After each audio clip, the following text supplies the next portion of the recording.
Hello বন্ধুরা, নিত্য নতুন রোমান্টিক গল্প পেতে আমাদের লাভ এক্সপ্রেস চ্যানেলটি সাবস্ক্রাইব করে পাশে থাকা বেল আইকন বাটনটি ক্লিক করে রাখুন। আর হ্যাঁ, লাইক কমেন্ট করতে ভুলবেন না কিন্তু। ধন্যবাদ। বলতে যে মনে হয়, বলতে তো বোধহয় না হৃদয়, কতটা তোমায় ভালোবাসি। চলতে গিয়ে মনে হয় দূরত্ব কিছু নয়, তোমারই কাছেই ফিরে আসি। তুমি তুমি তুমি শুধু এই মনে আনাচে কানাচে,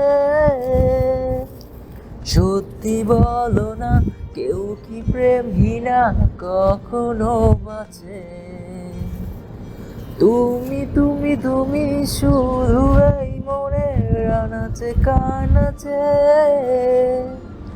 সত্যি বলো না, কেউ কি প্রেমহীনা কখনো বাঁচে? বলতে যে মনে হয়, বলতে তো বোধহয় না হৃদয়, কতটা তোমায় ভালোবাসি। মেঘের খামে আজ তোমার নামে পুরো চিঠি পাঠিয়ে দিলাম, পড়ে নিও তুমি মিলিয়ে নিও, খুব যতনে তা লিখেছিলাম। ও মেঘের খামে আজ তোমার নামে পুরো চিঠি পাঠিয়ে দিলাম, পড়ে নিও তুমি মিলিয়ে নিও, খুব যতনে তা লিখেছিলাম। ও চাই পেতে আরো মন, পেয়েও এত কাছে, বলতে যে মনে হয়, বলতে তো বোধহয় না হৃদয়, কতটা তোমায় ভালোবাসি। প্রতিদিনের মতো আজও খাবার টেবিলে একসাথে খেতে বসেছে সকলে, কিন্তু মেঘের মাথায় আজ অন্য প্ল্যান ঘুরছে। সবার খাওয়া মোটামুটি শেষ, মেঘ ইচ্ছে করেই অল্প অল্প খাচ্ছে। এদিকে মোবাইলে কি যেন চেক করছিল আবির। আবির চেক করে করেই খাচ্ছিল। আবিরের খাওয়া শেষ, তাই মোবাইল টেবিলের উপর একপাশে রেখে হাত ধুতে উঠে পড়ে। 3-4 কদম যেতেই মেঘ হাত বাড়িয়ে আবির ভাইয়ের মোবাইল হাতে নেয়। তাড়াহুড়োতে হয়তো পাওয়ার বটনে চাপ দিতে ভুলে গেছে আবির ভাই। হোম পেজ ভেসে আছে, এখানে দুটো হাতের ছবি, একটা বড় হাতের উপর একটা পিচ্চি হাত। মেঘ 1 সেকেন্ড তাকালো ছবিটার দিকে, কিন্তু এখন ছবি নিয়ে গবেষণা করার সময় না, তাই মেঘ তাড়াতাড়ি ফেসবুকে ঢুকলো। ফ্রেন্ড রিকোয়েস্ট অপশানে ঢুকতেই চোখে পড়ল কত ছেলে মেয়ের আইডি। সে খুঁজতে লাগলো গত রাতের নীলজামা পরিহিতাকে। একটু নিচে যেতেই পেয়ে গেল প্রত্যাশিত ব্যক্তির আইডি। 1 সেকেন্ড না ভেবে ব্লক করে দিল তাকে। তাড়াতাড়ি ফেসবুক থেকে বের হয়ে ফোন রেখে দিল আগের জায়গায়। এবার মেঘ দীর্ঘশ্বাস ফেলল, মনে খুব শান্তি লাগছে এখন।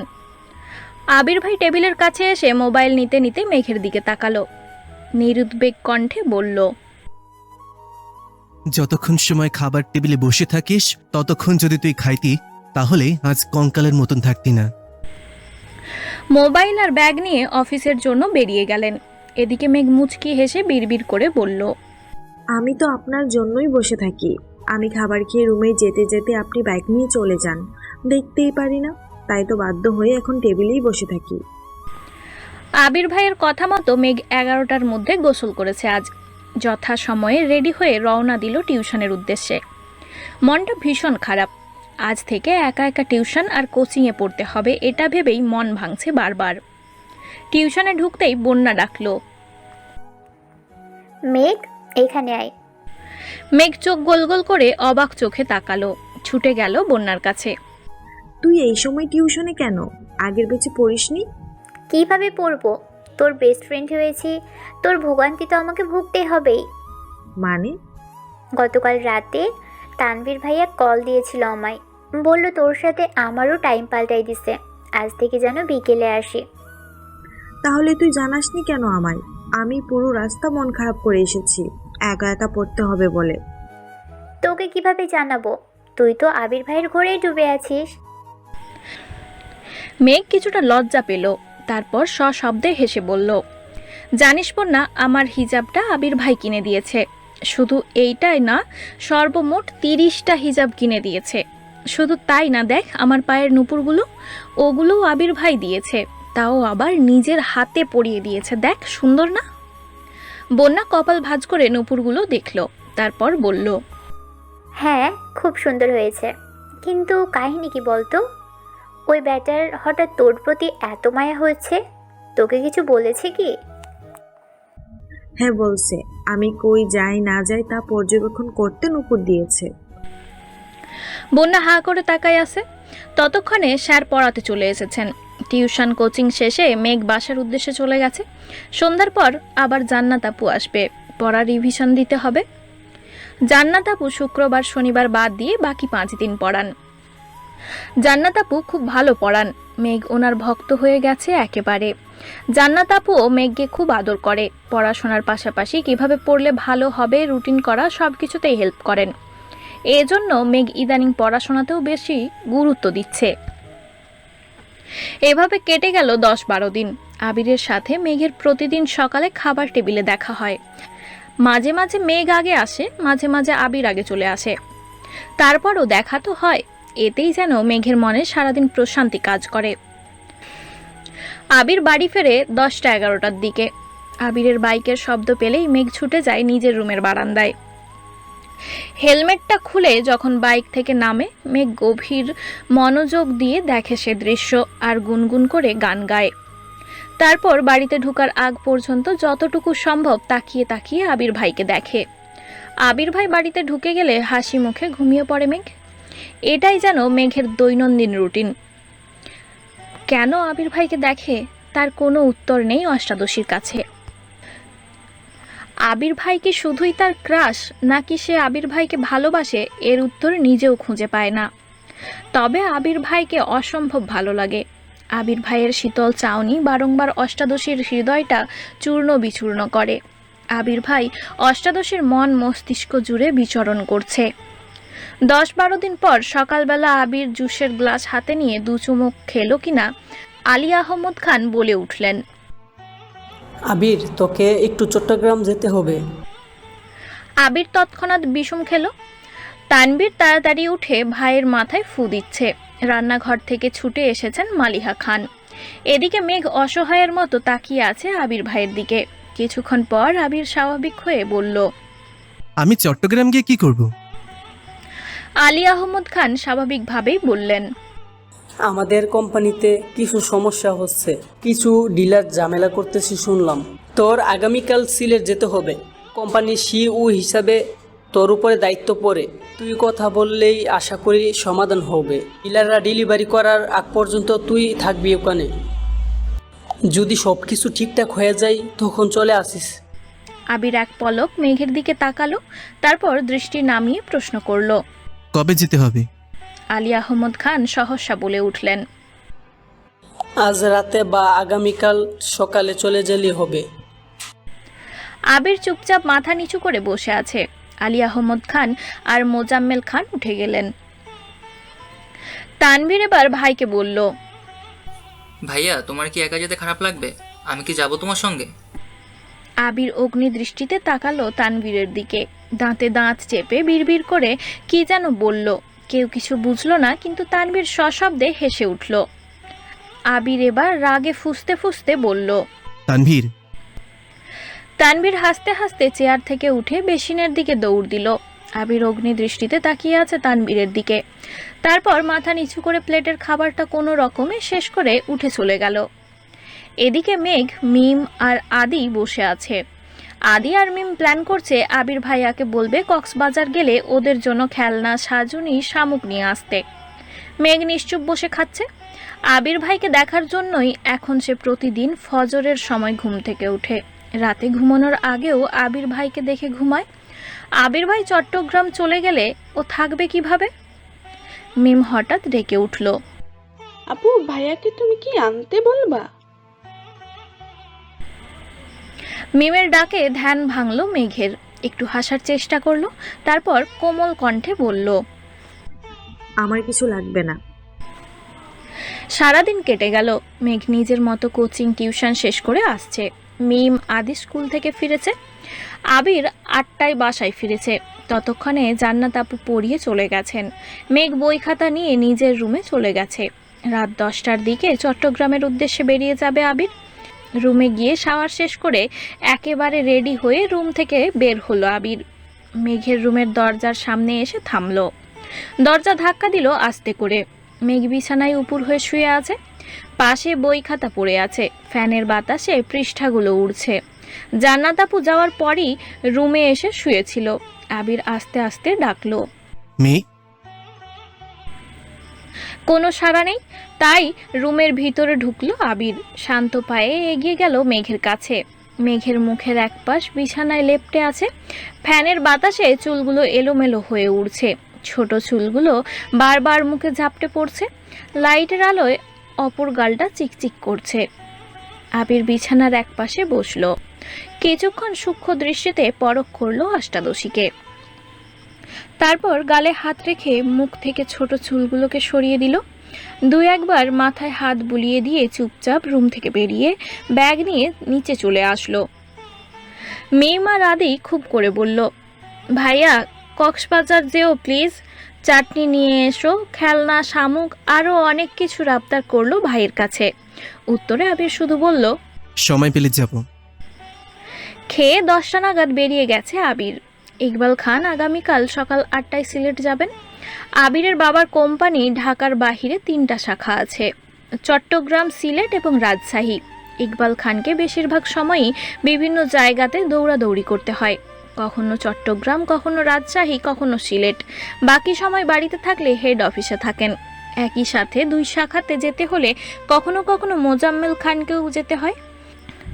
তবে আলী আহমদ খান এখন ঢাকার বাইরে যান না। আবির আসাতে উনি চাইছেন আবির সব দায়িত্ব বুঝে নেক। রাত 11টায় মিম এসে ডাকছে, আপু ওঠো, খাবে না? মেঘ ঘুম ঘুম চোখে তাকায় মিমের দিকে। মিম আবার বলে, 11টা বাজে, তুমি কখন খাবে? আম্মু, বড় আম্মু সবাই বসে আছে তোমার জন্য, আমিও খাইনি, আসো। 11টা শুনেই মেঘের ঘুম উধাও হয়ে গেছে। সহসা মনটা খারাপ হলো। চিন্তিত স্বরে বলল, আবির ভাই কি চলে গেছে? মিম হাসি মুখে বলছে, হ্যাঁ, ভাইয়া তো 10টার আগেই চলে গেছে। আমি আর আদি বলে দিয়েছি আমাদের জন্য খেলনা, গিফট, চাটনি নিয়ে আসতে। তোমার জন্য আনতে বলেছি। ভাইয়া বলেছে সময় পেলে যাবে কক্সবাজার। মেঘের মনটা চূর্ণ বিচূর্ণ হয়ে গেছে। মনে মনে ভাবছে, কেন যে শুইতে গেলাম, না ঘুমালে তো আবির ভাইকে দেখতে পারতাম। আমি ঘুমিয়েছিলাম তাতে কি, আবির ভাইকে আমায় বলে যেতে পারতো না? মিম আবার ডাকলো। আপু আসো, খেতে যাই। মেঘ কঠিন স্বরে বলল, আমার খিদে নেই, খাবো না। তুই খেয়ে নে, ওদের বল খেয়ে নিতে, আমি ঘুমাবো। আর লাইটটা অফ করে দিয়ে যা। মিম মন খারাপ করে চুপচাপ লাইট অফ করে চলে গেল। এদিকে মেঘ ফুপিয়ে ফুপিয়ে কাঁদছে। কিছুক্ষণ পর নিজে নিজেই ভাবছে, আবির ভাই তো আমায় নিয়ে ভাবেনি না, ভাবলে তো আমাকে ডেকে বলেই যেতেন। তাহলে আমি কেন ওনার জন্য কান্না করছি? আর কাঁদবো না আমি। কিছুক্ষণ পর থামলো। খুব খিদে পাচ্ছে কিন্তু সে খাবে না, বড্ড অভিমান জমেছে বুকে। এভাবেই ঘুমিয়ে পড়লো আবার। ভোরবেলাও উঠল না মেঘ। 8টার উপরে বাজে, খাবার টেবিলেও আসেনি। বাধ্য হয়ে মোজাম্মেল খান নিজে গেলেন মেয়েকে ডাকবে। মেঘ তখনও ঘুমে। আব্বুর ডাকে ঘুম ভাঙল মেঘের। 10 মিনিটের মধ্যে ফ্রেশ হয়ে নিচে আসলো। খাবার টেবিলে আবির ভাই নেই দেখে মনটা খারাপ হলো। কাকামণিও সকাল সকাল সিলেটের উদ্দেশ্যে রওনা দিয়েছেন। চুপচাপ খেতে বসলো মেঘ, কিন্তু গলা দিয়ে খাবার নামছে না। কোনো রকমে অল্প কিছু খেয়ে উঠে পড়ল। রুমে গিয়ে পড়ার চেষ্টা করলো, কিন্তু পড়া মাথায় ঢুকছে না। মাথায় শুধু আবির ভাই ঘুরছে। আবির ভাই কেন বলে গেল না, এখন আবির ভাই কোথায় আছেন, খেয়েছেন কিনা, এসব চিন্তায় ব্যস্ত হলো। একটু পর পর ডাটা অন করে ফেসবুকে ঢুকছে, কিন্তু আবির ভাই নেটে নাই, কোনো আপডেটও নেই। 10 মিনিট পর পর মেঘ ফেসবুক চেক করছে, কিন্তু তাতে কোনো লাভ হচ্ছে না। সারাদিন গেল, এই পড়তে বসছে, এই আবার ফোন চেক করছে। বিকাল নাগাদ কোনো খবর না পাওয়াতে মন খারাপ করে ঘুমিয়ে পড়ল। আবির চট্টগ্রাম এসে অফিসের কাজে ব্যস্ত হয়ে পড়েছে। বাসার থেকে আবিরের আম্মু কল দিয়ে খোঁজ নিয়েছেন ছেলের। এছাড়া মোজাম্মেল খানও কাজের জন্য কয়েকবার কল দিয়েছে আবিরকে। দেখতে দেখতে 3 দিন হয়ে গেল আবিরের চট্টগ্রাম আসা, সাথে অফিসের ঝামেলায় সারাদিন এক মুহূর্ত রেস্ট নিতে পারে না। অফিসের কাজের ফাঁকে 2-1বার বাসায় কল করে। আম্মু, মামনি, তানভীরের সাথে কথা হয়। মিম আর আদির এক কথা, ভাইয়া কক্সবাজার যেও প্লিজ, আমাদের জিনিসগুলো নিয়ে এসো। কিন্তু মেঘ যেন নিখোঁজ। আবির বিদেশে থাকাকালীন তানভীর বাসায় না থাকলে যেই মেয়ে একাই সারা বাড়ি মাতিয়ে রাখতো, এখন আবির চট্টগ্রাম, তানভীর সকালে বের হয়ে পার্টি অফিসে আর ফেরে 10টার দিকে। বাবা চাচাও সারাদিন অফিসে থাকে, তারপরও মেঘকে সারাদিন খুঁজে পাওয়া যায় না। সকালে অল্প খেয়ে যে রুমে ঢুকে, কোচিং থাকলে বের হয়, না হয় 3টা-4টায় ক্ষুধা লাগলে চুপচাপ এসে খাবার খায়, মাকেও ডাকে না। জান্নাত আপু এসে পড়িয়ে গেলে মেঘ অল্প খেয়ে আবার রুমে চলে যায়, মনমরা হয়ে থাকে সব সময়। আবিরের অফিসের ঝামেলা মোটামুটি মিটেছে, ডিলার প্রোডাক্ট ডেলিভারি দেওয়া পর্যন্ত অপেক্ষা করতে হবে। 2 দিন ফ্রি থাকাতে মিম আর আদির কথা মনে করে কক্সবাজারে গেল। এর আগে কখনো কক্সবাজারে যায়নি আবির, এটাই জীবনে প্রথমবার। 5 স্টার হোটেলে রুম নিয়েছে। ফ্রেশ হয়ে বের হতে হতে বিকেল হয়ে গেছে। সমুদ্র সৈকতে দাঁড়িয়ে আছে আবির। প্রাকৃতিক সৌন্দর্যের স্পষ্ট রূপ দিয়ে সজ্জিত বিশ্বের দীর্ঘতম সমুদ্র সৈকত কক্সবাজার। কক্সবাজারের সূর্যাস্তের ছবি প্রায় সবাই স্মৃতি হিসেবে রেখেছেন নিজেদের মোবাইল ফোন বা প্রতিটা বাড়ির দেয়ালে। আবির সমুদ্রের ঢেউয়ের সঙ্গে গোধূলিবেলার সূর্যাস্ত দেখে বিমোহিত। অসংখ্য প্রাপ্তি, ক্লান্তি, হতাশা বিকীর্ণ হয়ে আছে আবিরের মনে। সমুদ্রের পানিতে অস্তমিত সূর্যের অপরূপ দৃশ্য উপভোগ করেছে। কিছুক্ষণ পর আবিরের ফোনে কল আসে। পকেট থেকে ফোন বের করে দেখে তানভীরের কল। রিসিভ করে। আসসালামু আলাইকুম ভাইয়া। ওয়ালাইকুম আসসালাম। কোথায় আছো তুমি? কক্সবাজার আসছি আজ। কেন? একটু দরকার ছিল তোমার সঙ্গে। বল। এমপির মেয়ে নাকি তোমাকে রিকোয়েস্ট দিয়েছিল, তুমি নাকি তাকে ব্লক করে দিয়েছো। আজ এমপির বাসায় গিয়েছিলাম, মেয়ে তো তোমার কথা জিজ্ঞাসা করতেছে আমাকে। তুই কি বলছিস? প্রথমে তো এমনিতেই বোঝানোর চেষ্টা করেছি, কিন্তু মানতেছে না, তাই বাধ্য হয়ে বলেছি তুমি আরেকজনকে পছন্দ করো, তার সাথে তোমার বিয়ে ঠিক। আচ্ছা ঠিক আছে, কিন্তু একটা তো সমস্যা আছে ভাইয়া। আবার কি সমস্যা? এমপির মেয়ে যদি এমপিকে বলে আর উনি যদি আমায় জিজ্ঞাসা করে, তখন আমি কি বলবো? যদি মেয়ের কথা জিজ্ঞাসা করে তখন কি বলবো আমি? প্রথমত, এমপি কোনো সময় এসব বিষয় নিয়ে মাথা ঘামাবে না। আর যদি শোনে ছেলে অন্য কাউকে পছন্দ করে, তাহলে তার কিছুই বলবে না। তারপরও যদি জিজ্ঞেস করে ফেলে তখন কি বলবো? বলবি তোর বোনের সাথে বিয়ে ঠিক। তারপর তারপর আবার কি, বাকিটা আমি সামলে নেব। যদি ফোর্স করে? আবির একটু গম্ভীর কণ্ঠে বলল, বেকুবের মতন কথা বলিস না তানভীর। এমপির মেয়ে হোক আর মন্ত্রীর মেয়ে হোক, তার জন্য কি তুই নিজের ভালোবাসা কোরবান করবি? আজব। তানভীর আর কথা বাড়ালো না। আচ্ছা ভাই, এখন রাখি তাহলে। আল্লাহ হাফেজ। আল্লাহ হাফিজ। কল কেটে আবির ডাটা অন করে ফেসবুকে ঢুকে। কেন জানি মনে হলো ব্লক লিস্ট চেক করবে। ব্লক লিস্টে ঢুকতেই চোখে পড়ল প্রথম আইডিটাই ওই মেয়ের। 2 সেকেন্ড ভাবলো, সে তো শুধু কমেন্ট ডিলিট করেছিল, ব্লক তো করেনি। এটা যে মেঘের কাজ তা বুঝতে বেশিক্ষণ সময় লাগলো না। কিন্তু মেঘ ফোন পেল কোথায়? আরও কিছুক্ষণ ভাবার পর মনে হলো টেবিলের উপর ফোন রেখে যাওয়ার ঘটনা। তার মানে সেদিনই ব্লক করেছে। অজান্তেই ঠোঁটের কোণে এক চিলতে মুচকি হাসির ঝলক দেখা গেল। আস্তে আস্তে বলল, এই সামান্য বিষয়ে জ্বলে উঠলে সইবি কিভাবে এত ঝড় ঝঞ্টা? এত তাড়াতাড়ি তো তোকে আমার করে নিব না, আবার খুব বেশি কষ্ট দিব না তোকে। অন্ধকার নেমেছে বিচে। একটু হাঁটাহাঁটি করলো আবির। ভাই বোনের জন্য কিছু কেনাকাটাও করলো। তারপর হোটেলে চলে আসছে। কেটে গেল আরও 2 দিন। আবির বাড়ি নেই 6 দিন যাবৎ। অষ্টাদশীর মনে বিষণ্ণতা ছেয়ে গেছে। খায় না ঠিক মতো, পড়াশোনা করে না, মোবাইলও চাপে না, কথাও বলে না কারো সাথে, শুধু টিউশন আর কোচিং যায় আসে, এতটুকুই। আজ সকাল থেকে মনটা মাত্রাতিরিক্ত খারাপ। তানভীর ডেকে এনে খাবার টেবিলে বসিয়েছে। তানভীর আজকাল পার্টি অফিসের দৌড়াদৌড়িতে মেঘকে কিছুই বলে না। মেঘকে এখন আর আগের মতো বকেও না। মেঘ যেমন পাল্টে গেছে তেমনই তানভীরও পাল্টে গেছে। মেঘ খাবার টেবিলে বসে কোনো কথা না বলেই অল্প খাবার খেলো। তানভীর মোজাম্মেল খানকে প্রশ্ন করলো। আব্বু ভাইয়া কবে ফিরবে? মোজাম্মেল খান যথারীতি জবাব দিলেন। কাজ শেষ হলে ফিরবে, কাজ এখনো শেষ হয়নি। মেঘের হৃদয়ে রক্তক্ষরণ হচ্ছে। কয়েকটা দিনেই আবির ভাইয়ের শূন্যতা খুব করে ভোগাচ্ছে অষ্টাদশীকে। টিউশন শেষ করে কোচিংয়ে গেল দুই বান্ধবী একসাথে। বন্যা বারবার জিজ্ঞেস করছে, কি হয়েছে তোর? মেঘ শুধু মাথা নাড়ছে, একটা কথাও বলছে না। একটা ক্লাস শেষ হয়েছে, স্যার বেরিয়ে যাওয়া মাত্রই ওষ্ঠ উল্টে কান্না শুরু করলো মেঘ। প্রথম দিকে ফুপিয়ে ফুপিয়ে কাঁদলেও নিজেকে বেশিক্ষণ কন্ট্রোল করতে পারলো না। কান্নার মাত্রা বেড়ে গেছে, শ্বাস নিতে পারছে না। মেঘের এই অবস্থা দেখে আঁতকে উঠে বন্যা মেঘকে নিয়ে ওয়েটিং রুমে চলে যায়। ওখানে যাওয়াতে বাঁধ ভাঙা কান্না শুরু হয় মেঘের। বন্যা কোনোভাবেই শান্ত করতে পারছে না। 10-15 মিনিট স্থির হয় এই কান্না, তারপর কিছুটা থেমেছে। এখন জোরে জোরে শ্বাস ছাড়ছে। একটু কাঁদলেই মেঘের শ্বাসকষ্ট শুরু হয়। বন্যা মাথায় হাত বুলাতে বুলাতে শান্ত কণ্ঠে বলল, কি হয়েছে তোর? এভাবে কান্না করছিস কেন? মেঘ ফুপিয়ে ফুপিয়ে উত্তর দিল। আমার খুব কান্না পাচ্ছে। বন্যা ভ্রু কুঁচকে বলল, কান্না পাচ্ছে তা তো দেখতেই পাচ্ছি, কিন্তু কেন কান্না পাচ্ছে সেটা তো বল। মেঘের গম্ভীর জবাব। জানি না। বন্যা নিজেকে কন্ট্রোল করে আবার প্রশ্ন করলো, রেজাল্ট নিয়ে চিন্তা করছিস, নাকি চান্স পাওয়া নিয়ে, নাকি বাসায় কেউ বকেছে তোকে? আবারও কাঁদছে মেঘ। কাঁদতে কাঁদতেই বলল, আমি আবির ভাইকে খুব মিস করছি বন্যা।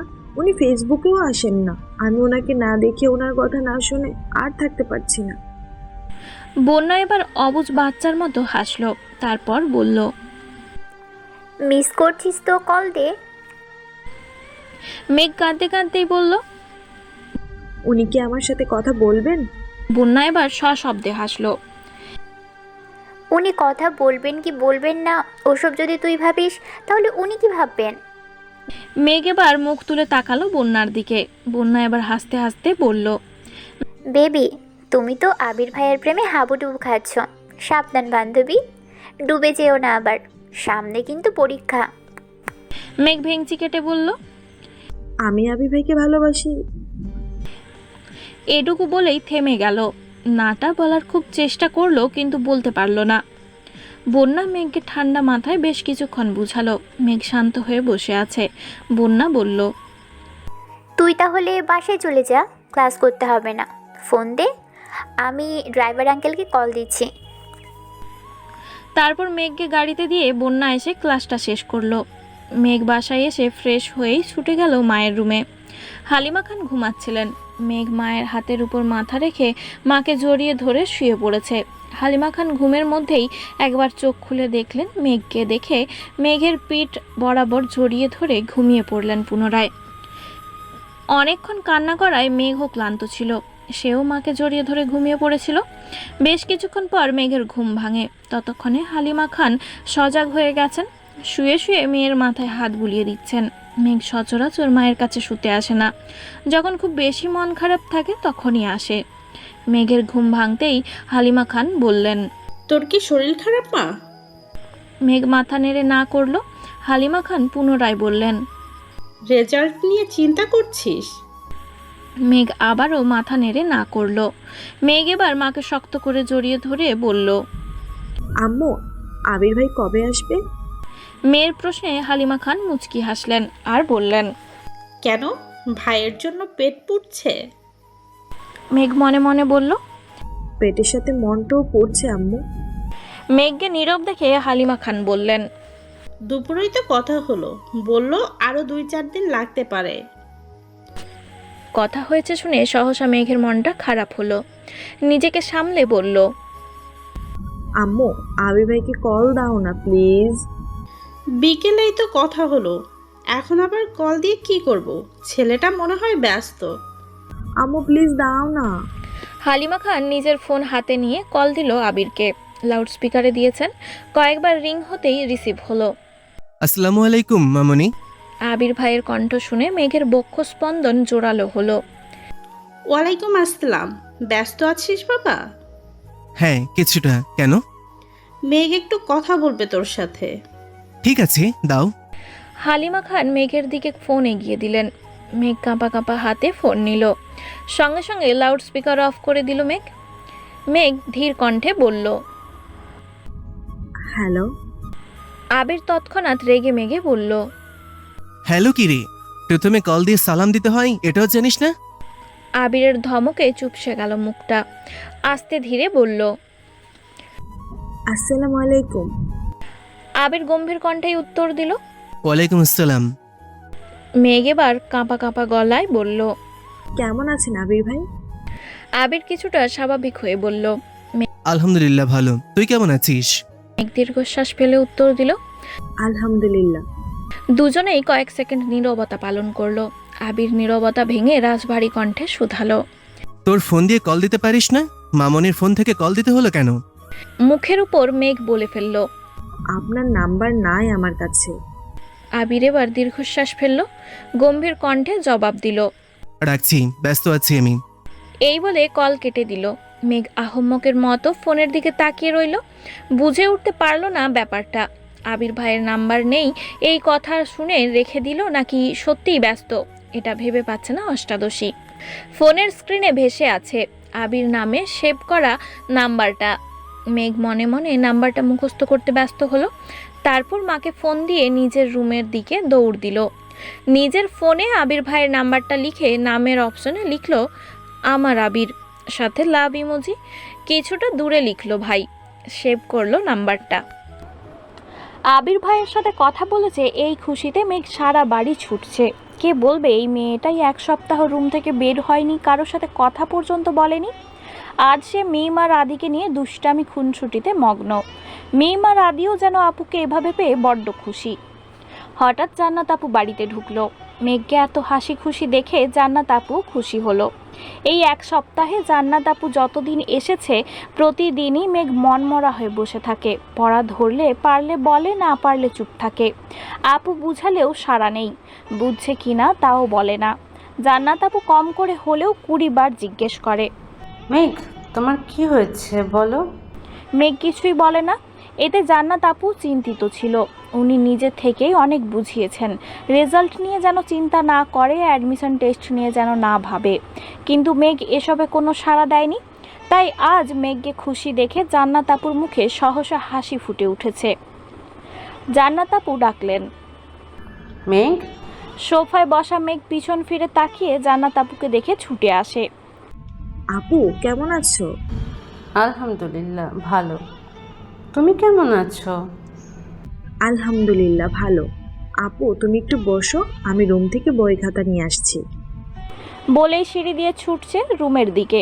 জান্নাত হাস্যোজ্জ্বল মুখে তাকিয়ে আছে মেঘের দিকে। সত্যি বলতে ছটফটে স্বভাবের মেয়েরা হঠাৎ শান্ত হয়ে গেলে সবার নজরে পড়ে যায়।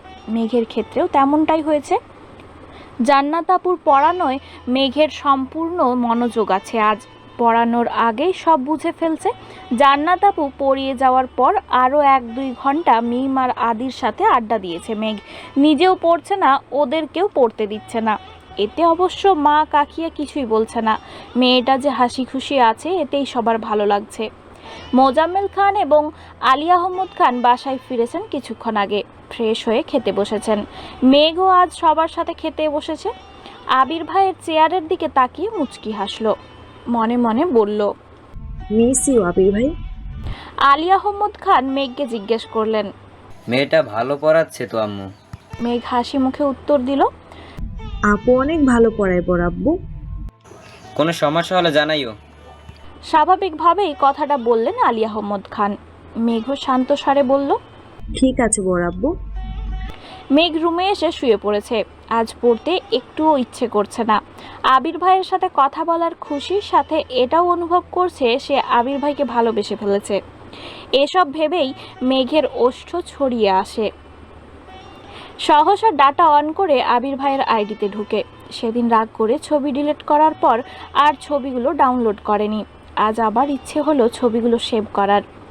এখন আর রাগ অভিমানে আবির ভাইয়ের ছবি ডিলিট করবে না, এই প্রতিজ্ঞা করলো।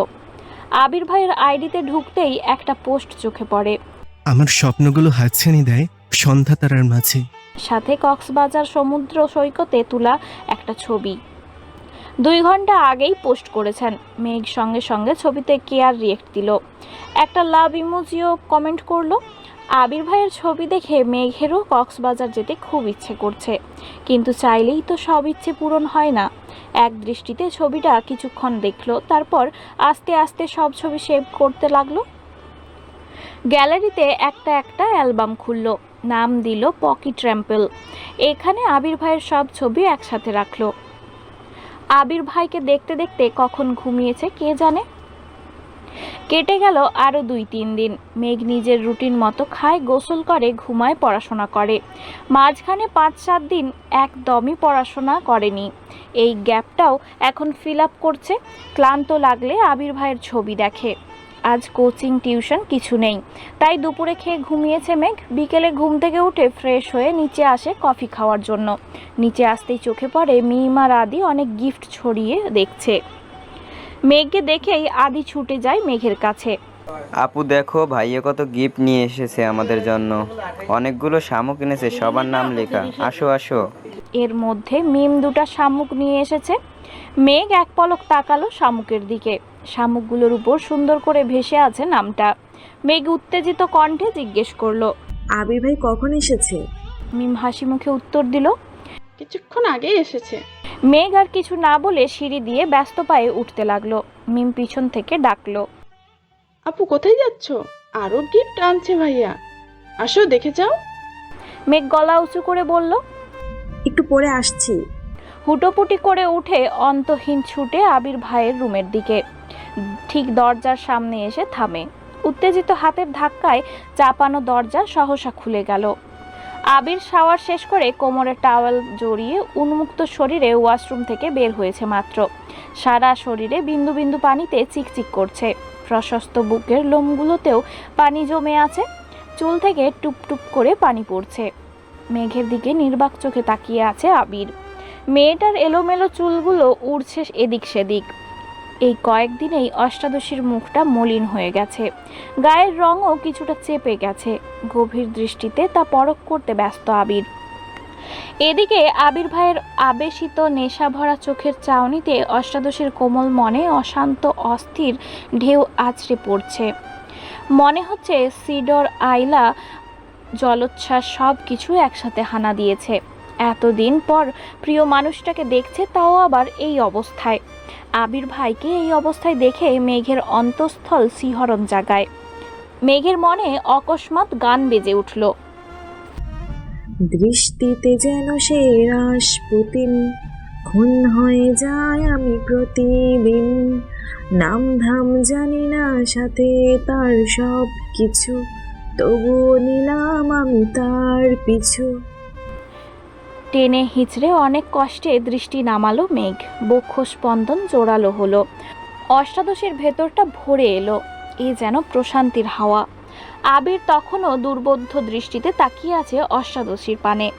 মেঘ গলা খাকারি দিয়ে দীর্ঘশ্বাস ফেলে মাথা নিচু করে কাঁপা কাঁপা কণ্ঠে বলল, সরি। আবিরের এবার হুঁশ ফিরে অবাক চোখে তাকিয়ে কপাল কুঁচকে বলল, সরি কেন?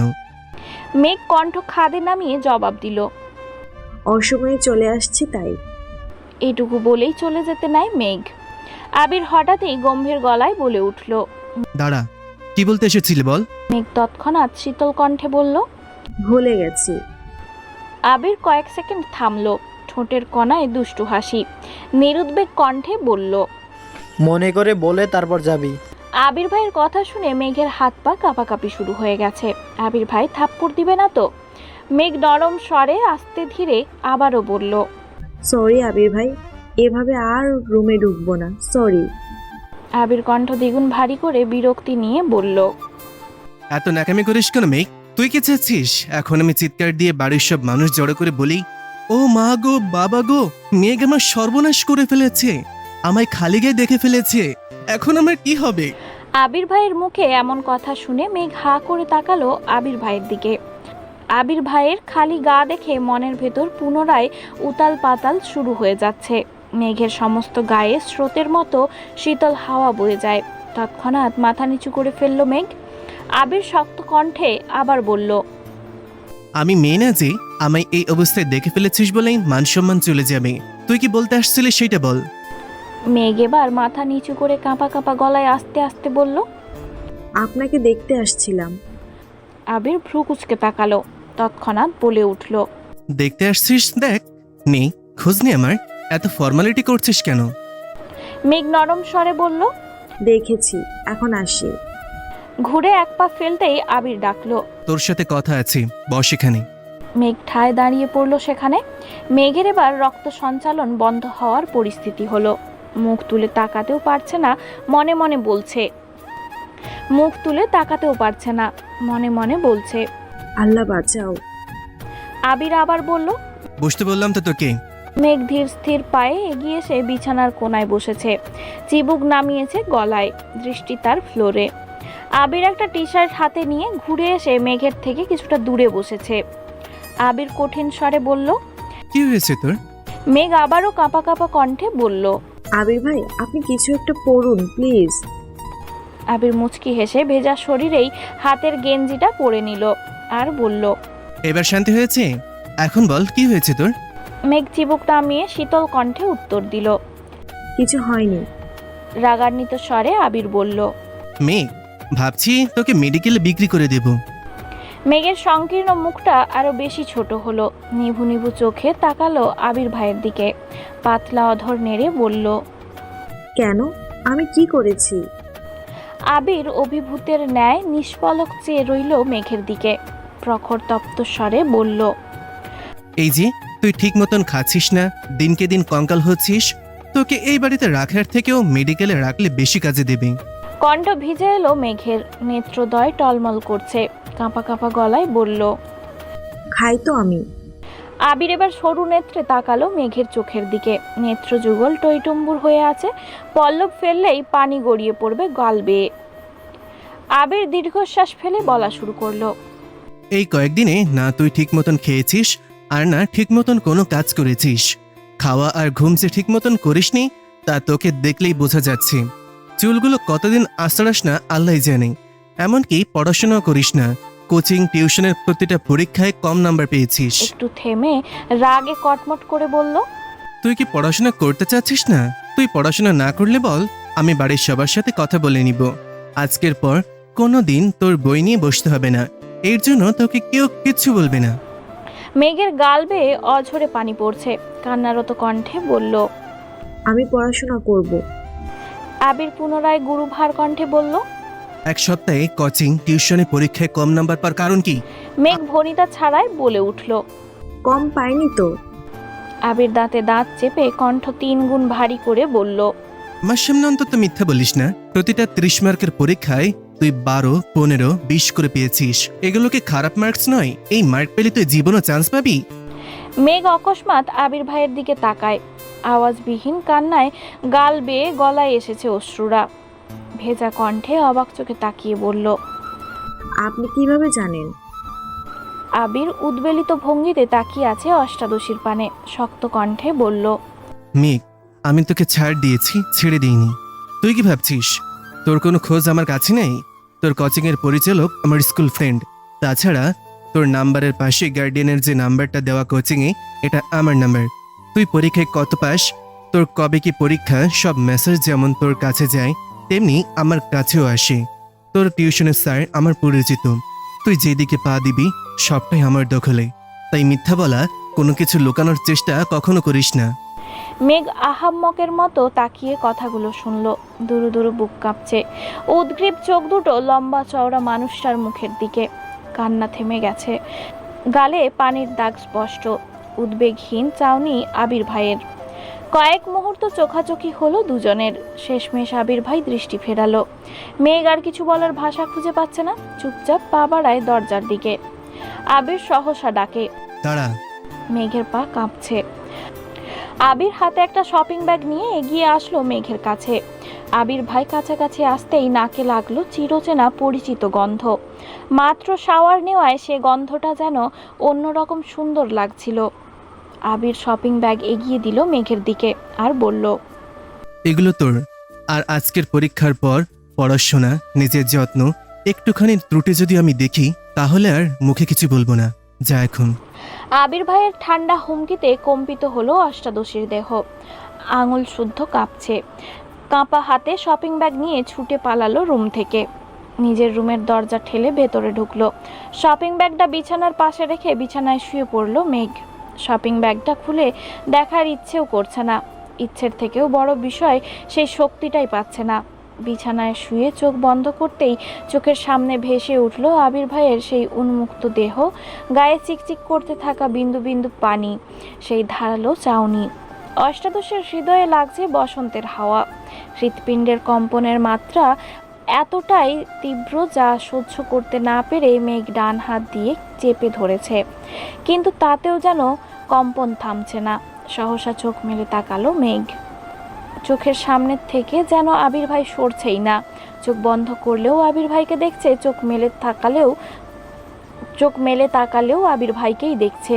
আর বারবার মাথায় আসছে আবির ভাইয়ের বলা কথাগুলো। মেঘ, তোকে ছাড় দিয়েছি, ছেড়ে দিইনি। আবার মনে হচ্ছে তুই যেদিকে পা দিবি সবটাই আমার দখলে। এসব ভেবেই বারবার কেঁপে উঠছে অষ্টাদশী। সাথে এক অন্যরকম অনুভূতি কাজ করছে। প্রতিটা মেয়েই চায় তার প্রিয়জন তাকে আগলে রাখুক, চোখে চোখে রাখুক। তেমনি মেঘের কাছে আবির ভাইও প্রিয় মানুষ। আবির ভাই যদি বোনের নজরেও দেখে, তারপরও তো মেঘকে নিয়ে ভাবে। এটা ভেবেই মানসিক শান্তি পাচ্ছে মেয়েটা। এভাবে চলল 30 মিনিটের উপরে। তারপর ঘুমের দেশে তলিয়ে গেল মেঘ। উঠল ঠিক সন্ধে নামার আগে। ফ্রেশ হয়ে এসে তৎক্ষণাৎ শপিং ব্যাগটা টেনে আনলো নিজের কাছে। শপিং ব্যাগটা উল্টে সবগুলো জিনিস বিছানার উপর ফেললো। অনেক ছোট ছোট জিনিস এলোমেলো হয়ে পড়ে আছে বিছানার উপর। কম করে হলেও 15-20টা হাতের ব্রেসলেট, মুক্তার মালা, কানের দুলের সংখ্যা অগণিত। দেখে মনে হচ্ছে উনি বেছে দেখার সময় পাননি। যা পেয়েছেন সব নিয়ে নিয়েছেন। বড় একটা শামুকে লেখা মাই পারসুইট, আরেকটা শামুকে লেখা মাহদিবা খান মেঘ। এছাড়াও অসংখ্য ছোট ছোট শামুক, একটা কাঁচের বয়াম ভরা, যার সবগুলোই আবির নিজের হাতে কুড়িয়ে এনেছে। এগুলো বাদে আরও যা যা সাজার জিনিস ছিল, খাবার জিনিস যেগুলোর টেস্ট ভালো, এগুলো দিয়েছে মেঘকে। মেঘ বিস্ময়কর চোখে তাকিয়ে দেখছে সবগুলো জিনিস। প্রিয় মানুষের নাম অথবা প্রিয়জনের কণ্ঠ যেখানে আকাশ সম মন খারাপ দূর করতে সক্ষম, সেখানে তার দেয়া সামান্যতম উপহারও অমূল্য সম্পদ। আবির ভাই যে তার কথা ভেবে আলাদাভাবে জিনিসগুলো এনেছেন, এতেই যেন অষ্টাদশী খুশিতে আত্মহারা হয়ে গেছে। একটা মুক্তার মালা গলায় পড়ল, 2 হাতে 2টো ব্রেসলেট, কানেও দুল পড়ল 1 সেট, ঠোঁটে হালকা গোলাপি কালার লিপস্টিকও দিয়েছে। উত্তেজিত পায়ে বাহিরে বের হলো নিজের রুম থেকে। সিঁড়ি দিয়ে নামতে যাবে তখনই চোখ পড়ে আবির ভাই উঠতেছে সিঁড়ি দিয়ে। হয়তো কোথাও গিয়েছিলেন। মেঘ সিঁড়ি দিয়ে আর নামেনি, ঠায় দাঁড়িয়ে আছে সেখানে। বুকের ভেতর ধুকপুক করছে। আবির ভাই কাছাকাছি আসতেই উত্তেজিত কণ্ঠে বলে উঠল, আবির ভাই, আমাকে কেমন লাগছে? আবির সিঁড়ি থেকে চোখ তুলে মেঘের দিকে তাকালো। কয়েক সেকেন্ড পর চোখ নামিয়ে বলল, ভালো। এমন ভাবলেশীন উত্তরে মেঘের উত্তেজনা মিলিয়ে গেছে। মলিন হয়ে গেল মুখটা। তবুও কিছুটা স্বাভাবিক স্বরে বলল, থ্যাংক ইউ আবির ভাই। আবির নিজের মতো রুমের দিকে চলে যায়। মেঘ কিছুক্ষণ এখানেই দাঁড়িয়ে থাকে আর মনে মনে বলে, সুন্দর লাগছে বললে কি আপনার জাত চলে যেত? হিটলার একটা। মেঘ কিছুক্ষণ দাঁড়িয়ে মনে মনে আবির ভাইকে খুব করে বকলো। তারপর মন শান্ত করে সিঁড়ি দিয়ে নেমে চলে গেল মিমের রুমে। মিম এখনও নিচেই আছে। 2-3 দিনের মধ্যেই উপরের রুমে চলে আসবে। মেঘ মিমের রুমের দরজায় দাঁড়াতেই মিম চোখ তুলে তাকালো। মেঘকে দেখে উত্তেজনায় চোখ বড় বড় করে তাকালো। সহসা উঠে এলো কাছে। আপু, মাশাআল্লাহ, তোমাকে অনেক সুন্দর লাগছে। মুক্তার মালাতে তোমার মুখটা চকচক করছে। মেঘ দাঁত বের করে হাসলো। মিম তৎক্ষণাৎ ড্রেসিং টেবিলের ড্রয়ার থেকে শপিং ব্যাগ বের করে মেঘের হাতে দিল। মেঘ জিনিসগুলো বের না করেই দেখার চেষ্টা করলো। মিমের জন্য আনা জিনিস মেঘের 3 ভাগের 1 ভাগ হবে। মেঘ স্বাভাবিক কণ্ঠে বলল, সবগুলো সুন্দর হয়েছে, তুই এক সেট পর, তারপর ছবি তুলবো নে। মিমও হাসি মুখে রাজি হয়ে গেল। মিম হালকা সাজুগুজু করে নিল। তারপর দুই বোন সোফায় বসে ছবি তোলায় ব্যস্ত হলো। ওদের হাসির শব্দ শুনে আদিও রুম থেকে ছুটে এসেছে। আদিকে সহ 3 ভাই বোন বেশ কিছু ছবি তুলল। তারপর ছবি দেখে খুনসুটি করতে লাগলো, কাকে কোন ছবিতে কেমন লাগছে এসব নিয়ে। আবির সিঁড়ি দিয়ে ব্যস্ত পায়ে নামছে। মেঘের চোখে পড়তেই অকস্মাৎ হাসি থেমে গেল মেঘের। মাথা নিচু করে বিড়বিড় করে বলল, তোরা রুমে গিয়ে পড়তে বস, আমিও রুমে চলে যাই। আবির দ্রুত পায়ে হেঁটে ডাইনিং টেবিলের কাছে এসে মাকে জিজ্ঞেস করলো, আম্মু রান্না হয়েছে? হ্যাঁ, রান্না শেষের দিকে। হ্যাঁ। ওইদিকে মেঘ চুপি চুপি সিঁড়ি দিয়ে উঠতে থাকে। বিকেলেই আবির ভাই পড়া নিয়ে কথা শুনাইছে। এখনো আড্ডা দিচ্ছে দেখলে নিশ্চিত মাইর দিবে, এই ভয়ে রুমে যেতে নাই মেঘ। 4-5টা সিঁড়ি উঠলো কিনা অকস্মাৎ আবির ভাই ডেকে উঠল। মেঘ এদিকে আয়। আবির ভাইয়ের কথায় থমকে দাঁড়ায় মেঘ, মনে মনে আল্লাহ আল্লাহ করছে। ধীর গতিতে নিচে নেমে ডাইনিং টেবিলের কাছে আসলো। আবির পকেটে হাত দিয়ে টেবিলে হালকা ধাক্কা দিয়ে দাঁড়িয়ে আছে। দাঁড়ানোর স্টাইল দেখে মেঘ পুরাই ফিদা। অষ্টাদশীর মনের ভেতর ধুকপুক শুরু হয়েছে। মাথা নিচু করে দাঁড়ালো মেঘ। আবির গম্ভীর কণ্ঠে বলল, খেতে বস। মেঘ ভয়ে ভয়ে তাকিয়ে নরম স্বরে বলল, খিদে নেই, পরে। এতটুকু বলতেই চোখ পড়ল আবির ভাইয়ের চোখের দিকে। চোখ রাঙিয়ে তাকিয়ে আছে। মেঘের হাত পা কাঁপতে শুরু করেছে।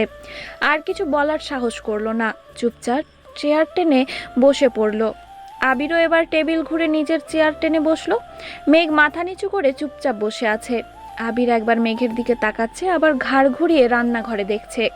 মালিহা খান আর হালিমা খান টেবিলে খাবার রাখতে ব্যস্ত হলো। আবির একটা প্লেটে ভাত দিয়ে এগিয়ে দিল মেঘের দিকে, ছোট করে বলল, নে খা।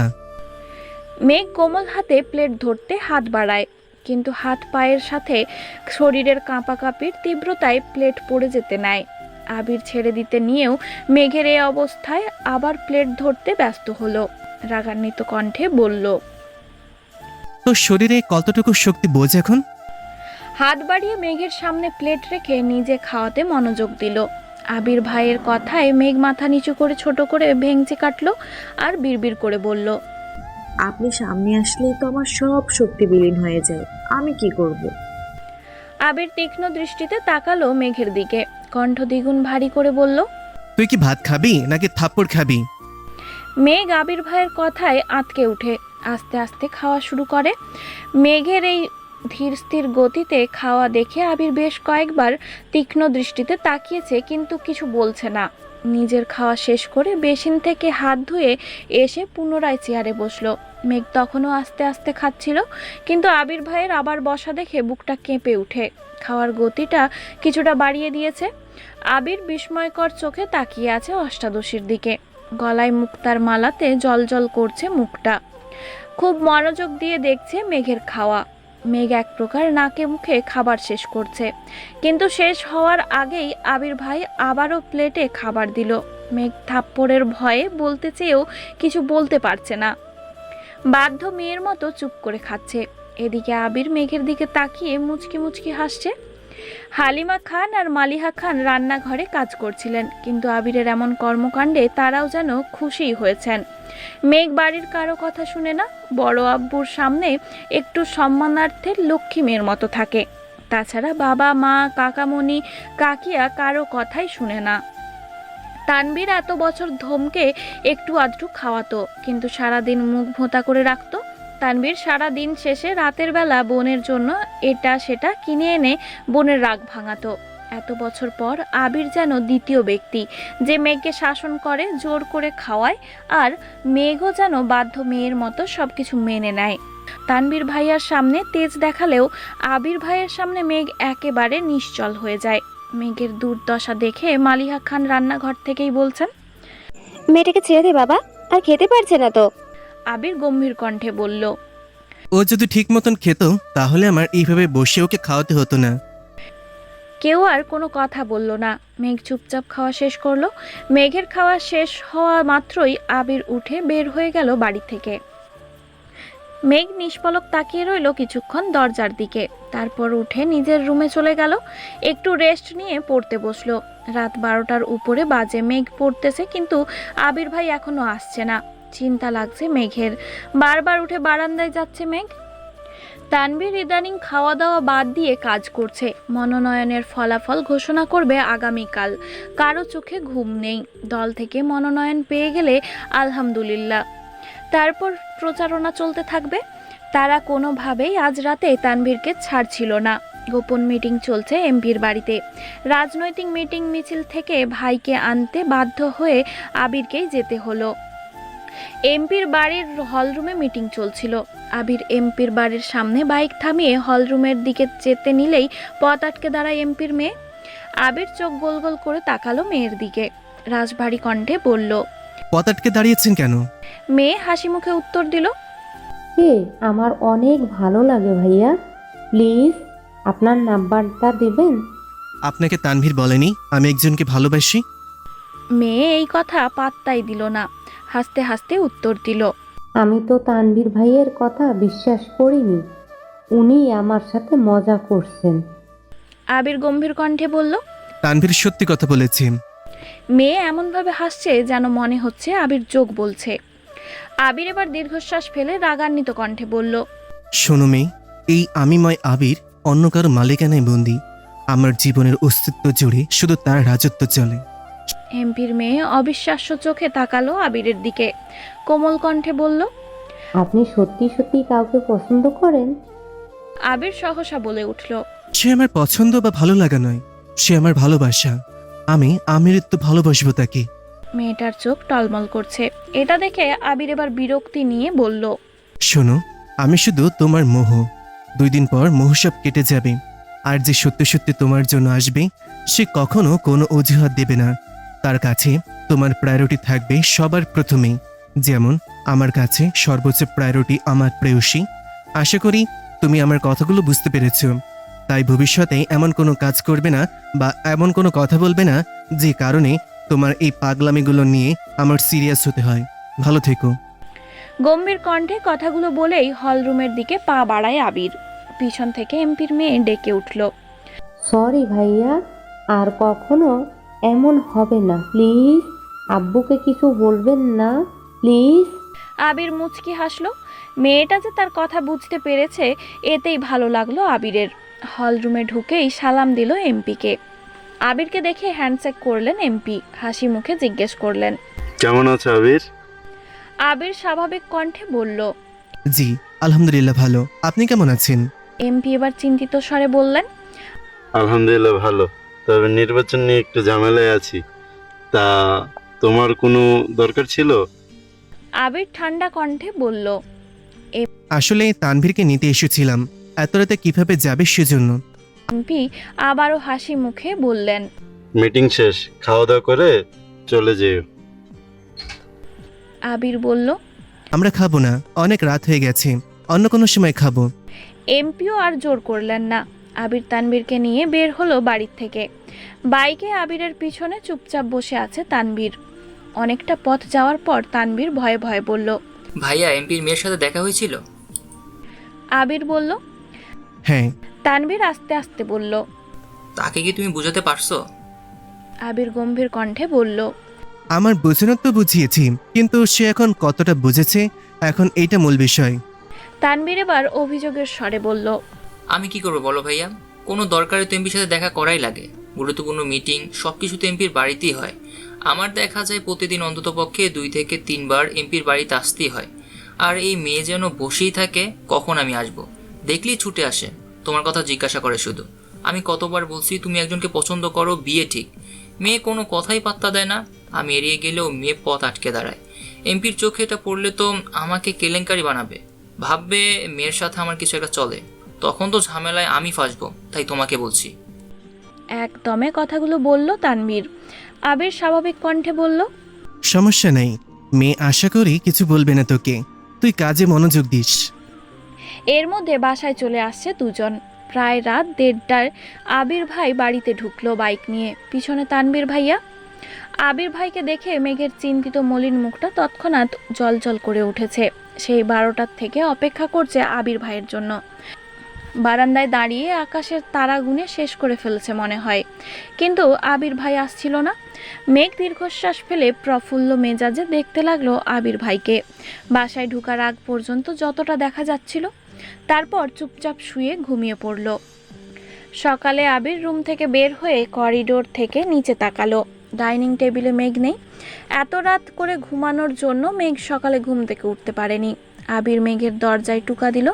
দুবার শব্দ হতেই ঘুমের মধ্যে টলতে টলতে এসে দরজা খুলে দিল মেঘ। হাত দিয়ে চোখ কচলাতে কচলাতে তাকালো। সহসা অক্ষিযুগল বিপুল হলো মেঘের। আবির বিমোহিত লোচনে চেয়ে আছে অষ্টাদশীর মুখের পানে। সদ্য ফুটে ওঠা পদ্ম ফুলের ন্যায় সুন্দর লাগছে মেঘকে। খুব করে চাইছে দৃষ্টিতে সরাতে, কিন্তু পারছে না। আবির ভাইকে দেখে মেঘের বুকের ভেতর সেই টিপ টিপ আওয়াজ স্পষ্ট বোঝা যাচ্ছে। মেঘ মুখ ফসকে ডেকে উঠল, আবির ভাই। তৎক্ষণাৎ ঘোর কাটলো আবিরের, কিছুটা নড়ে চড়ে উঠল। আবির ঠান্ডা কণ্ঠে শুধালো, এত রাতে ব্যালকনিতে দাঁড়িয়েছিলি কেন? আবির ভাইয়ের প্রশ্ন শুনে আঁতকে উঠে মেঘ। অকস্মাৎ চিরচেনা কতরের কাঁপাকাঁপি তীব্র হয়ে উঠে। বুকের ভেতর হাঁসফাঁস শুরু হয়েছে। হৃদস্পন্দন অনেক বেশি জোরালো হলো। চিবুক নামিয়ে চাপা কণ্ঠে বলল, রাতে ঘুম ভেঙে গেছিল। আবির ভ্রু কুচকে তাকালো। সহসা গম্ভীর কণ্ঠে বলে উঠল, ঘুম ভেঙেছে নাকি ঘুমাতে যাসনি? সত্যি করে বল। আবির ভাইয়ের সামনে দাঁড়িয়ে মিথ্যা কথা বলার সাহস অষ্টাদশীর এখনো হয়নি। ভয়ে ভয়ে বলল, ঘুম আসছিল না। আবির এবার ভ্রু নাচিয়ে শুধালো, কেন? মেঘ আর কিছু বলতে পারছে না। মনে হচ্ছে কথা আটকে আসছে গলায়, কোনো আওয়াজ বের হচ্ছে না মুখ থেকে। আবির শ্বাস ঝাড়ে ভারী স্বরে বলল, কি হলো?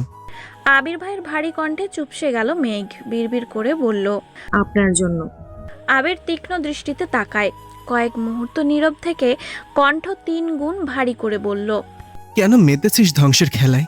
মেঘ, কখনো অনিশ্চিত ভবিষ্যতের পেছনে ছুটবি না। নিজের লক্ষ্য স্থির না করলে জীবনে কখনো সফল হতে পারবি না। আবির ভাইয়ের এত কঠিন কথাগুলো মেঘের মাথার 3 হাত উপর দিয়ে গেল। কিছুই বুঝতে পারল না সে। চিবুক নামিয়েছে গলায়, ওষ্ঠ উল্টে গাল ফুলালো। আবির সূক্ষ্ম দৃষ্টিতে দেখছে। আবার রাগান্বিত কণ্ঠে আবির বলে উঠল, এখন যে সময়টা কাটাচ্ছিস সে সময় আর কখনো আসবে না। আজেবাজে চিন্তাভাবনা বাদ দিয়ে পড়াশোনায় মনোযোগ দে। মেঘ এবার বুক ফুলিয়ে শ্বাস নিল। ধীর কণ্ঠে ডাকলো, আবির ভাই। সহসা আবিরের তীব্র রাগ বিলীন হয়ে গেছে। ভ্রু কুঁচকে শান্ত চোখে তাকালো অষ্টাদশীর দিকে। অতঃপর মৃদুগামী কণ্ঠে শুধু বলল, এই হুমতে যেন এক আকাশসম ভালোবাসা, আবেগ, অনুভূতি মিশে আছে। মেঘ অতর্কিতে তাকালো আবির ভাইয়ের অভিমুখে। এই মোহঘোর মেশানো শোনার জন্য মেঘের আমৃত্যু আবির ভাইকে ডাকতে ইচ্ছে হচ্ছে। মেঘ সারা জীবন আবির ভাইয়ের কানের কাছে ঘ্যান ঘ্যান করবে। আবির ভাই প্রতি উত্তরে শুধু বললেই হবে। এসব ভেবেই অষ্টাদশীর ঠোঁটের কোণে হাসি ফুটে উঠেছে। আবির পুনরায় গম্ভীর কণ্ঠে বলল, কিছু বলবি? আবির ভাইয়ের কণ্ঠে মেঘের অনিন্দিত কল্পনাদের অবসান হলো। 1 সেকেন্ডেই গায়েব হলো ঠোঁটের কোণের মিষ্টি হাসি। চিবুক নামালো আবির ভাইয়ের মুখের থেকে। ওষ্ঠপুট নেড়ে নম্রভাবে বলল, আবির ভাই, আপনি একটু তাড়াতাড়ি বাসায় আসবেন প্লিজ। অকস্মাৎ কথাটা বলে ফেললো মেঘ, কিন্তু এরপরই শুরু হলো কাঁপাকাঁপি। বুকের ধুকপুকানি বেড়ে যাচ্ছে। আল্লাহ জানেন আবির ভাই থাপ্পড় দেন কিনা। সহসা 2 হাত নিজের দুগালে রাখলো মেঘ। আবির ধমক দিতে নিয়ে মেঘের এমন কাণ্ডে কপাল কুচকালো। ঢোক গিলে রাগ গিলে সহসা চাপা কণ্ঠে বলল, কেন? অষ্টাদশী গালে হাত রেখে কাঁপা কাঁপা কণ্ঠে বলল, আপনি বাসায় না ফিরলে আমার ঘুম আসে না। কথাটা বলেই 2 চোখ বন্ধ করে কপাল কুঁচকে দাঁতে দাঁত চেপে ধরলো মেঘ। আবির প্রশস্ত নেত্রে চাইল অষ্টাদশীর দিকে। মেঘের হালচাল দেখে ঠোঁটের কোণে হাসি ফুটে ওঠে, কিন্তু অষ্টাদশীর চোখ বন্ধ থাকায় শব্দহীন সেই হাসি দেখতে পেল না।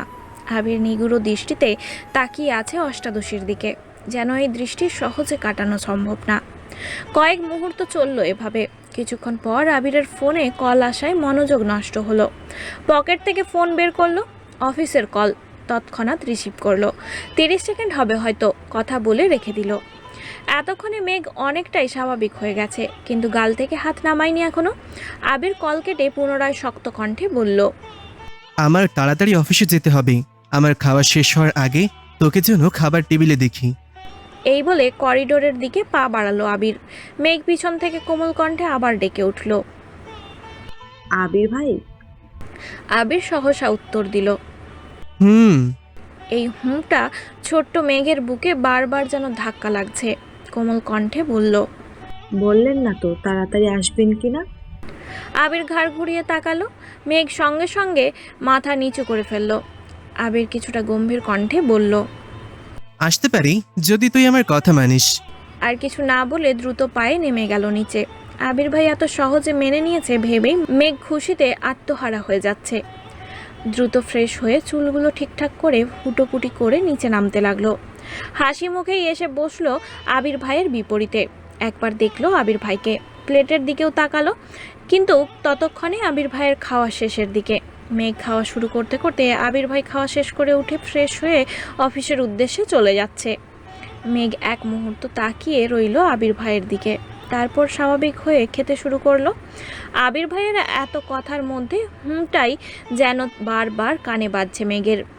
সবগুলো কথাই মনে পড়ছে। খাওয়া শেষ করে রুমে গিয়ে শুয়ে শুয়ে আবির ভাইয়ের কথা ভাবছে।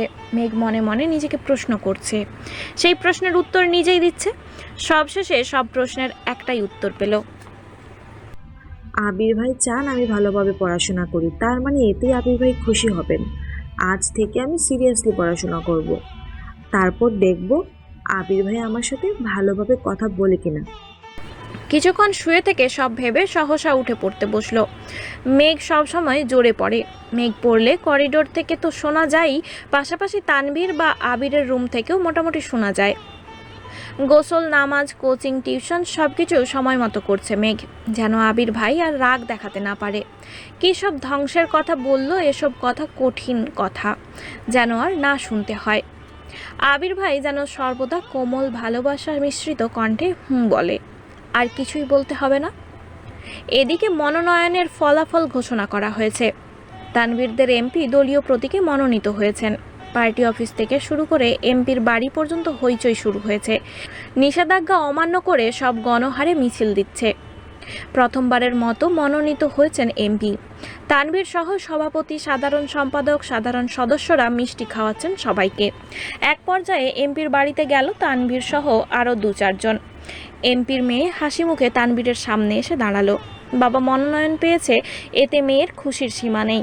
কিন্তু তানভীর মেয়েকে দেখে কিছুটা ঘাবড়ে গেছে। আবির ভাইয়া গত রাতে বুঝিয়ে গেল, তারপরও যদি মেয়ে পাগলামি করে আর সেটা এমপির নজরে পড়লে তানভীর শেষ।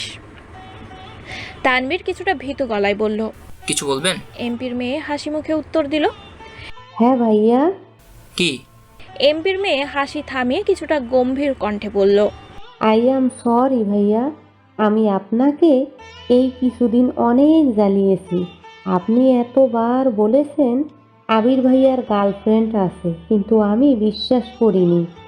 গতকাল আবির ভাইয়াও বলে গেছেন ওনার জীবনে অন্য কেউ আছে।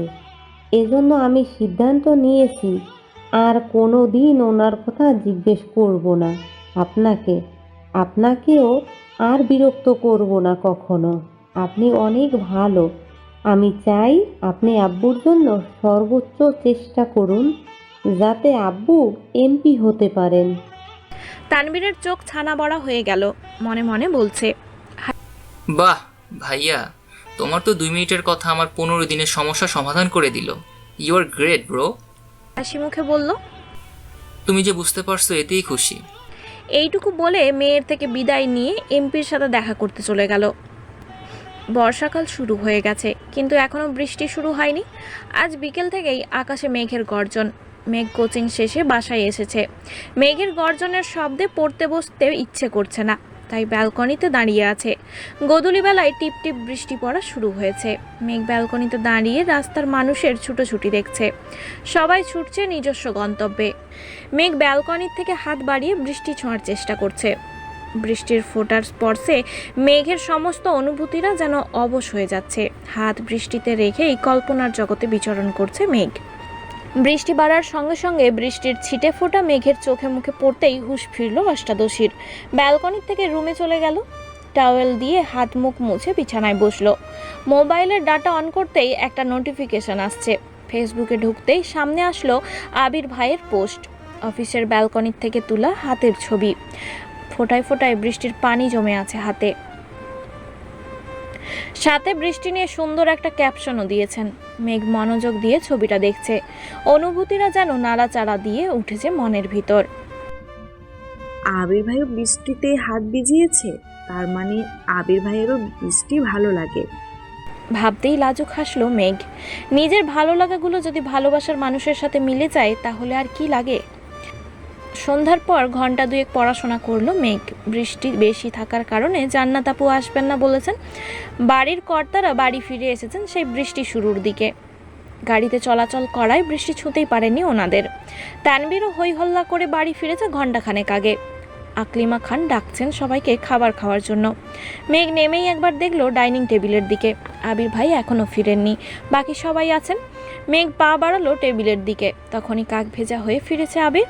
মাথা থেকে পা পর্যন্ত ভিজে একাকার অবস্থা। মেঘ চেয়ারের হাতল ধরে দাঁড়িয়ে পড়ল। আবিরের এই অবস্থা দেখে মোজাম্মেল খান বলে উঠলেন, কিরে এর মধ্যে আসতে গেলি কেন? বৃষ্টি থামলে আসতে পারতি তো। আবির চুল ঝাড়তে ঝাড়তে উত্তর দিল, অফিসে বসে থাকতে ইচ্ছে করছিল না। সিঁড়ির দিকে যাচ্ছে। মালিহা খান ডেকে বললেন, তুই কি এখন খাবি নাকি পরে খাবি বাবা? আবির সিঁড়ি দিয়ে উঠতে উঠতে উত্তর দিল, 5 মিনিটে আসছি আমি। 5 মিনিটের মধ্যে ফ্রেশ হয়ে একটা হালকা গোলাপি রঙের শর্ট হাতার টি শার্ট সাথে কালো ট্রাউজার পরে নিচে নামলো।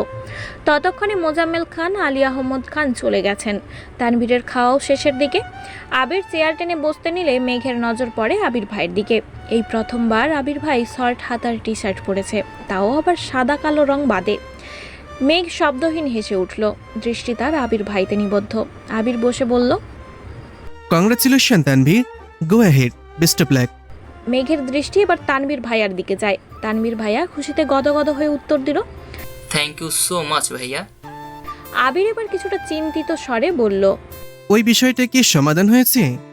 এবারও তানভীর হাসি মুখে জবাব দিল, জি ভাইয়া, আমার কাছেও মাপ চেয়েছে। মেঘ মনোযোগ দিয়ে দুই ভাইয়ের কথোপকথন শুনছিল। সহসা উত্তেজিত কণ্ঠে বলে উঠল, কি হয়েছে? আবির মেঘের দিকে তাকিয়ে উত্তর দিল, তানভীরদের নেতা দলীয় মনোনয়ন পেয়েছে। মেঘও এবার খুশি মনে ভাইকে অভিনন্দন জানায়, সাথে মিম আর আদিও অভিনন্দন জানায়। মিম মজার ছলেই বলে উঠল, ভাইয়া আমাদের ট্রিট দিবা না? তানভীর বলল, কি ট্রিট চাস বল। মেঘ তৎক্ষণাৎ উত্তর দিল, এখন ট্রিট লাগবে না, জিতলে পরে বড় করে ট্রিট খাবো। তানভীর বলল, ঠিক আছে, আজকে তাহলে আমার পক্ষ থেকে তোদের নুডলস ট্রিট দিব রাত 10টায়। মিম বলে উঠল, তুমি রান্না করবে ভাইয়া? তানভীর দাঁত বের করে হাসলো আর বলল, হ্যাঁ, আমি ঠিক রান্না করব, সাথে ভাইয়া থাকবে। আবির অকস্মাৎ কপাল কুঁচকে ঠাট্টার স্বরে জবাব দিল, ইস, তুই ট্রিট দিবি, আমি কেন হেল্প করব? আনন্দ যেমন তুই করে আসছিস, এখন কষ্টটাও তোকে করতে হবে। তানভীর ভ্রু গুটিয়ে এক পলক তাকালো ভাইয়ার দিকে, তারপর বলল, আচ্ছা ঠিক আছে, আমি করব। তোমাদের আমার রুমে রাত 10টায় দাওয়াত। মেঘ, মিম আর আদি একসাথে বলে উঠে। তানভীর আতকে উঠে বলে, এই থাম চুপ কর তোরা, বড় আব্বু শুনলে সব আনন্দ মাটি চাপা দিয়ে দিবে। তিনজনই থেমে গেল। তানভীর খাওয়া শেষ করে উঠে গেল। মেঘ খাচ্ছে, সাথে আবির ভাইকেও একটু পরপর দেখছে। কয়েকবার দেখার পর হঠাৎ আবির চোখ তুলে তাকাতেই চোখাচোখি হলো দুজনের। মেঘ তখনও শান্ত চোখে তাকিয়ে আছে। মেঘের চাউনি দেখে আবির কপাল কুঁচকালো, কিন্তু মেঘের সেদিকে নজর নেই। মিম আর আদি খাচ্ছে, তাই আবির কোনো কথা না বলে 2-3 বার ভ্রু নাচালো। এতক্ষণে মেঘের আবেশ কাটে, লাজুক হেসে মাথা নিচু করে ফেলে। মেঘ মাথা নিচু করেই খাবার শেষ করলো। রুমে গিয়ে আবারও পড়তে বসলো মেঘ। আবির খাওয়া শেষ করে কিছুক্ষণ মামনি আর কাকিয়ার সাথে গল্প করলো। এত রাতে বাড়ি ফেরায় তাদের সাথে ঠিকমতো কথাই হয় না ছেলেটার। গল্প শেষে নিজের রুমে যাওয়ার পথে কানে ভেসে আসে মেঘের পড়ার শব্দ। মুচকি হেসে রুমে চলে গেল। রাত 10টার পর তানভীরের রুমের সামনে হাজির হলো মেঘ। বিছানার উপর বসে আছে মিম আর আদি। তানভীর খাবার পরিবেশন করছে। মেঘ ঢুকতে নিলেই তানভীর বলে উঠে, বনু, বসার আগে ভাইকে একটু ডেকে আসবি প্লিজ। আর হ্যাঁ, জোরে ডাকিস না, আপুর কানে গেলে খবর আছে আমার। মেঘ মলিন হাসল। মনের ভেতর ধুকপুক শুরু হয়ে যাচ্ছে মেঘের। গুটি গুটি পায়ে এগিয়ে গেল আবির ভাইয়ের রুমের দিকে। দরজা খোলাই ছিল। মেঘ দরজার থেকে উকি দিল ভিতরে, কিন্তু রুমে কেউ নেই। ধীর পায়ে ভিতরে ঢুকে ব্যালকনির দিকে পা বাড়ালো মেঘ। আবির ভাই গ্রিলে হাত রেখে তাকিয়ে আছে আকাশের পানে। বৃষ্টি কম, তবে আকাশে মেঘের গর্জন হচ্ছে। আর কিছুক্ষণ পর পর বিদ্যুৎ চমকাচ্ছে। মেঘের খুব ইচ্ছে করছে আবির ভাইয়ের পাশে দাঁড়িয়ে বৃষ্টি উপভোগ করবে, তাই চুপচাপ আবির ভাইয়ের পাশে দাঁড়িয়ে পড়েছে। একটু পর পর বিদ্যুৎ চমকানো দেখে আতকে উঠছে মেঘ। দিনের বেলা বৃষ্টি তার যতই পছন্দ হোক না কেন, রাতের বেলা বৃষ্টি হলে মেঘ কখনো ব্যালকনিতে বের হয় না। শব্দের মাত্রা তীব্র হলে কানে আঙুল দিয়ে ঘুমায়। আজ সাহস করে রাত 10টায় আবির ভাইয়ের পাশে তো দাঁড়িয়েছে, কিন্তু বিদ্যুৎ চমকানো দেখে বারবার বুক কাঁপছে অষ্টাদশীর। আবির তখনও দুর্বোধ্য দৃষ্টিতে চেয়ে আছে অসীম দূরত্বে। সহসা বলে উঠল, মনে জোর নেই? তাহলে এখানে দাঁড়িয়ে আছিস কেন? মেঘ আবির ভাইয়ের দিকে তাকালো, কিন্তু আবির ভাইয়ের অভিব্যক্তি বোঝা গেল না। তাকিয়ে আছে আকাশের পানে। মেঘ ভাবছে, আবির ভাইয়ের কি সব দিকে চোখ আছে? মেঘ আস্তে আস্তে বলল, ভাইয়া ডাকতে বলছে আপনাকে।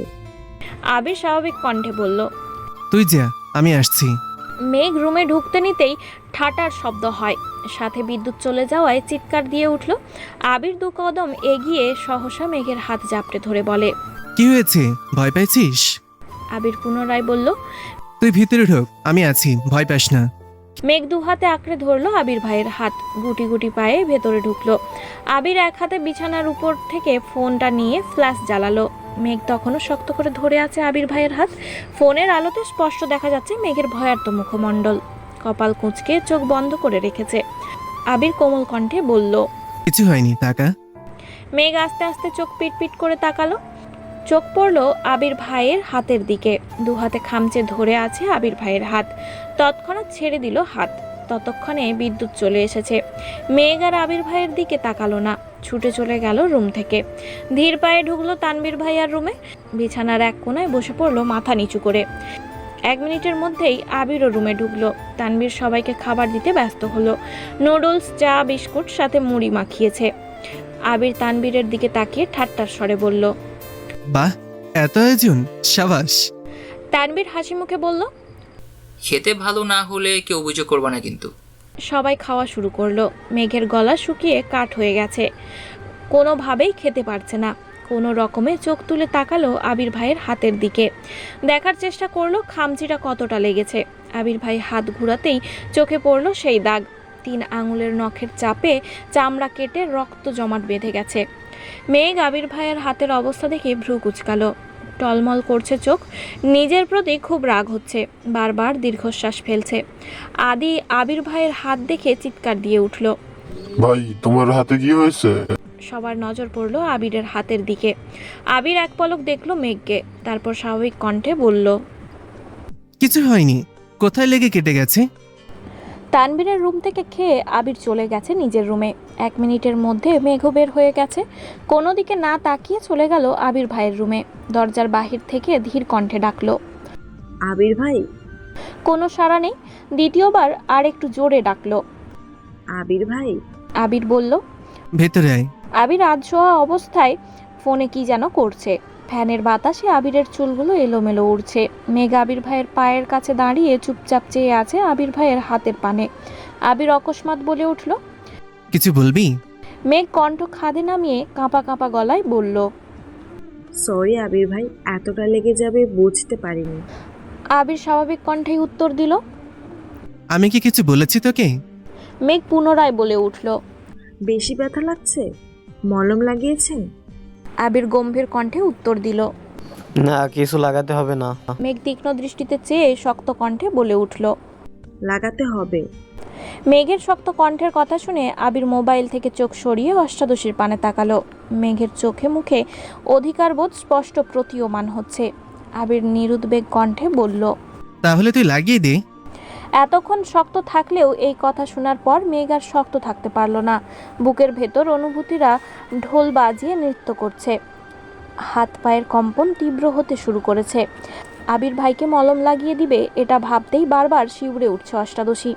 আবির পুনরায় শক্ত কণ্ঠে বলল, হয় নিজে লাগিয়ে দিয়ে যা, না হয় চুপচাপ ঘুমাতে যা, আমি লাগাতে পারবো না। আশেপাশে তাকাচ্ছে মেঘ। চোখ পড়ল ড্রেসিং টেবিলের উপর রাখা মলমের দিকে। মলমটা হাতে নিয়ে আবির ভাইয়ের কাছাকাছি বসলো। হৃৎপিণ্ড ছুটছে এদিক সেদিক, আঙুল কাঁপছে অষ্টাদশীর। শীতল হস্তে আলতোভাবে মলম ছুয়ালো আবির ভাইয়ের হাতের সেই কাটা অংশে। হালকা কাঁপলো আবিরের হাত। মেঘ পূর্ণ মনোযোগ দিয়ে মলম লাগিয়ে দিচ্ছে। আবির ভ্রু গুটিয়ে শান্ত কণ্ঠে বলল, ভাবিস না তোকে দিয়ে খাটাচ্ছি আমি, যে ভুল করবে শাস্তি তো তাকেই পেতে হবে। মেঘ মনে মনে ভাবছে, এরকম হাজারটা শাস্তি পেতেও আমি রাজি। আবির অভিভূতের ন্যায় নিষ্পলক চেয়ে আছে মেঘের দিকে। আবির ভাইয়ের দৃষ্টি বুঝতে পেরে মেঘ চিবুক নামালো। কোনো দিকে না তাকিয়ে কোনো রকমে মলম লাগিয়ে চুপচাপ রুম থেকে বের হয়ে যাচ্ছে, যেন আর কিছুক্ষণ আবির ভাইয়ের কাছাকাছি থাকলে নিজেকে বাঁচাতে পারবে না। আবির একবার হাতের দিকে দেখলো, তারপর অষ্টাদশীর যাওয়ার পানে তাকিয়ে মৃদু হাসলো। সকাল বিকাল মেঘের নজর শুধু আবির ভাইয়ের হাতের দিকে। কেটে গেল কয়েকদিন। খানবাড়ির প্রতিটা মানুষ ব্যস্ত নিজের কাজে। ইকবাল খান সিলেট থেকে রাতে ফিরেছেন, সেই খুশিতে সবাই জড়ো হয়েছে ড্রয়িং রুমে। সাথে বাহারি খাবারের মেলা। সবাই আড্ডা আর খাওয়ায় ব্যস্ত থাকলেও বরাবরের মতোই আবির ব্যস্ত ছিল নিজের কাজে। সামনের মাসের 1 তারিখ নিজের অফিস শুরু হবে, তাই সব কিছু গুছাতে হচ্ছে। সাথে আবিরের বেস্ট ফ্রেন্ড রাকিব আর রাসেল তো আছেই। রাকিব আর আবির প্রাইমারি স্কুল থেকে বেস্ট ফ্রেন্ড। তারপর তাদের জীবনে আসে রাসেল। বর্তমানে তাদের 3 জনের জীবন এক সুতোয় বাঁধা, তাই কোম্পানিও শুরু করছে একসাথে। এছাড়াও আরও 2 বন্ধু আছে আবিরের, মোবারক এবং লিমন। এই 5 জন প্রতি শুক্রবার একসাথে আড্ডা দেয়। মাঝে মাঝে তানবীরও যুক্ত হয় তাদের সাথে। তবে সব বন্ধুর মধ্যেও একজন স্পেশাল ফ্রেন্ড থাকে যে সব কিছু জানে, সেটা হলো রাকিব। সবার মাঝে আবির নেই বলে ইকবাল খান কয়েকবার আবিরকে কল দিচ্ছেন, কিন্তু আবির কল রিসিভ করছে না। কিছুক্ষণের মধ্যেই বাসায় ঢুকলো আবির। পকেট থেকে ফোন বের করতে করতে বলল, সরি কাকামণি, বাইকে ছিলাম তাই রিসিভ করতে পারিনি। ইকবাল খান একগাল হেসে বললেন, সমস্যা নেই, আয় বস। আবির ভাই আসতেই মেঘ সোফা থেকে উঠে জায়গা দেয় আবির ভাইকে। আবির এসে মেঘের জায়গায় বসে স্বাভাবিক কণ্ঠে জিজ্ঞেস করে, কেমন আছো কাকামণি, কাজ ঠিকঠাক হয়েছে? ইকবাল খান হাসি মুখে উত্তর দিলেন, আলহামদুলিল্লাহ ভালো আছি, সব ঠিকঠাক করে আসছিস? আশা করি 2য় মাসের মধ্যে আর সিলেটের পা দিতে হবে না। ইকবাল খান পুনরায় মজার ছলেই বললেন, তোর কোম্পানি কবে ওপেন করবি, আমাদেরকে দাওয়াত দিবি না? আবির মলিন হেসে উত্তর দিল, ইনশাআল্লাহ আগামী মাসের 1 তারিখ তোমাদের সবার জন্য কার্ড রেডি করেছি আমি, খুব শীঘ্রই পেয়ে যাবে। ইকবাল খান অবাক চোখে তাকিয়ে বললেন, কাট, এ তো ভিআইপি আমি। আবির এবার সশব্দে হেসে উত্তর দিল, কার্ড স্পেশালি আব্বু চাচুর জন্য, তুমি একা মিস যাবে কেন, তাই তোমাকেও দিলাম। তারপর তারা দুজন ব্যস্ত হলো অফিসের আলোচনায়। এদিকে মেঘ বিমোহিত নয়নে আবির ভাইকে দেখছে আর ভাবছে, একটা মানুষ এত সুন্দর করে কিভাবে কথা বলে। আলী আহমদ খান ও মোজাম্মেল খান হাজির হলো এই আড্ডায়, তাই মেঘ নিজের রুমে গিয়ে পড়তে বসেছে। শুক্রবার মানেই খান বাড়িতে হইচই শুরু হয়ে যায়। প্রতি শুক্রবারের মতো আজও বাড়িতে বেশ পদের রান্না করা হচ্ছে। মেঘ ঘুম থেকে উঠে নামাজ পড়ে ঘন্টা 2 পড়াশোনা করেছে। নিচে নেমে মিম আর আদির সাথে আড্ডা দিতে দিতে নাস্তাও করে এসেছে। কিন্তু আবির আর তানবীরের খবর নেই। তানবীরদের এমপি মনোনয়ন পাওয়ার পর থেকে তানবীরের ব্যস্ততা বেড়ে গেছে 3 গুণ। তানবীর ছোট থেকেই ভালো ছবি তুলতে পারে। রাজনীতি যেমন তার পছন্দ, তেমনি ছবি তোলাও তার পছন্দের একটা কাজ। এমপি যেই না শুনেছে তানবীর ভালো ছবি তুলতে পারে, সেই থেকে দায়িত্ব দিয়ে দিয়েছে তানবীরের উপর। মনোনয়ন পাওয়ার পর একটা নির্দিষ্ট তারিখ পর্যন্ত এমপি কোনো জনসমাবেশ করতে পারবে না। তাই এমপির পক্ষ থেকে সভাপতি, সহসভাপতি, সাধারণ সম্পাদক, যুগ্ম সম্পাদক থেকে শুরু করে প্রত্যেকে মিলে নির্দিষ্ট জায়গায় জনসমাবেশের আয়োজন করে এবং এমপি বাড়ির থেকে ভিডিও কনফারেন্সের মাধ্যমে তাদের সঙ্গে কথা বলেন। এই টোটাল দায়িত্ব পড়ে গেছে তানবীরের উপর। সারাদিন শেষে বাকিদের থেকে ছবি সংগ্রহ, এডিটিং, ভিডিও ক্রিয়েট সকল দায়িত্ব তানবীরের। সব কাজ শেষ করে ফিরতে ফিরতে রাত 12টা 1টা বেজে যায়। মাঝে মাঝে সময় পেলে একটু আগে চলে আসে। পুরোটাই এখন এমপির মতামতের উপর নির্ভর। ইদানিং আবির 8টা-9টার মধ্যে বাড়িতে ফিরে আসে। সময় সুযোগ মিললে তানভীর বাসায় এসে খেয়ে আবিরের বাইক নিয়ে আবার বের হয়। রাত করে ফেরার কারণে সকালে উঠতে একটু দেরি হয়ে যায়। আজ যেহেতু শুক্রবার, তাই রিল্যাক্সে ঘুমাচ্ছে দুই ভাই। কিন্তু এদিকে মেঘ ছটফট করছে। 10টার উপরে বেজে গেছে, এখনও আবির ভাই কেন উঠছে না তা ভেবেই কুলকিনারা পাচ্ছে না। আবির যে বৃহস্পতিবার রাতে ঘুমায় না তা তো অষ্টাদশী জানেই না। বৃহস্পতিবার রাত শুধু আবিরের শোকের রাত। ভোরবেলা নামাজ পড়ে ঘুমায়, উঠে 12টার দিকে, তারপর গোসল করে নামাজে যায়। অষ্টাদশীর কোমল মনকে কোনোভাবেই মানাতে পারছে না, তাই এত কিছু না ভেবে ছুটে গেল আবির ভাইকে ডাকতে। শান্ত হস্তে দরজা ধাক্কা দিল, সহসা খুলে গেল দরজা। জানালার পর্দা টানা, রুমে আলোর পরিমাণ সীমিত, ফ্যানের বাতাসে পর্দা উঠছে এদিক সেদিক। মেঘ প্রথমেই বিছানার দিকে তাকায়। বারবার পর্দা সরে যাওয়ায় বাহির থেকে আসা সূর্যের আলো চোখে মুখে পড়ছে আবিরের। মেঘ আপাদ মস্তক দেখল আবির গভীর ঘুমে মগ্ন, উন্মুক্ত শরীর, পেট পর্যন্ত পাতলা কাঁথা দিয়ে ঢাকা। চোখ সরালো মেঘ, দৃষ্টি পড়ল আবির ভাইয়ের তামাটে চেহারায়। কি অপরূপ সেই মুখমণ্ডল। সবাই ফর্সা ছেলেদের পিছনে ছুটে, আর মেঘ যেন এই তামাটে চেহারা, গুরুগম্ভীর, অনুভূতিহীন হিটলার স্বভাবের লোকটার প্রতি মাত্রাতিরিক্ত দুর্বল হয়ে যাচ্ছে। মেঘের হৃৎপিণ্ডের পিটপিট শব্দ যেন জানান দিচ্ছে সামনে আগালে তোর মৃত্যু নিশ্চিত। তবুও মেঘ পা টিপে টিপে আগাচ্ছে আবির ভাইয়ের কাছে, যেন নুপুরের শব্দ না হয়। আবির ভাইয়ের কাছাকাছি গিয়ে থামে। আবিরের অবসন্ন চেহারাটা গভীর মনোযোগ দিয়ে দেখছে মেঘ। ঘুমন্ত অবস্থাতেও আবির ভাইয়ের সৌন্দর্য যেন একটুখানিও কমেনি, বরং তা বেড়ে গেছে বহুগুণ। গাল ভর্তি চাপ দাড়ি, সামনের দিকের লম্বা চুলগুলো ফ্যানের বাতাসে বারবার কপালে এসে পড়ছে। মেঘের মনে হচ্ছে আবির ভাইয়ের থেকে সুদর্শন পুরুষ দ্বিতীয়টি নেই।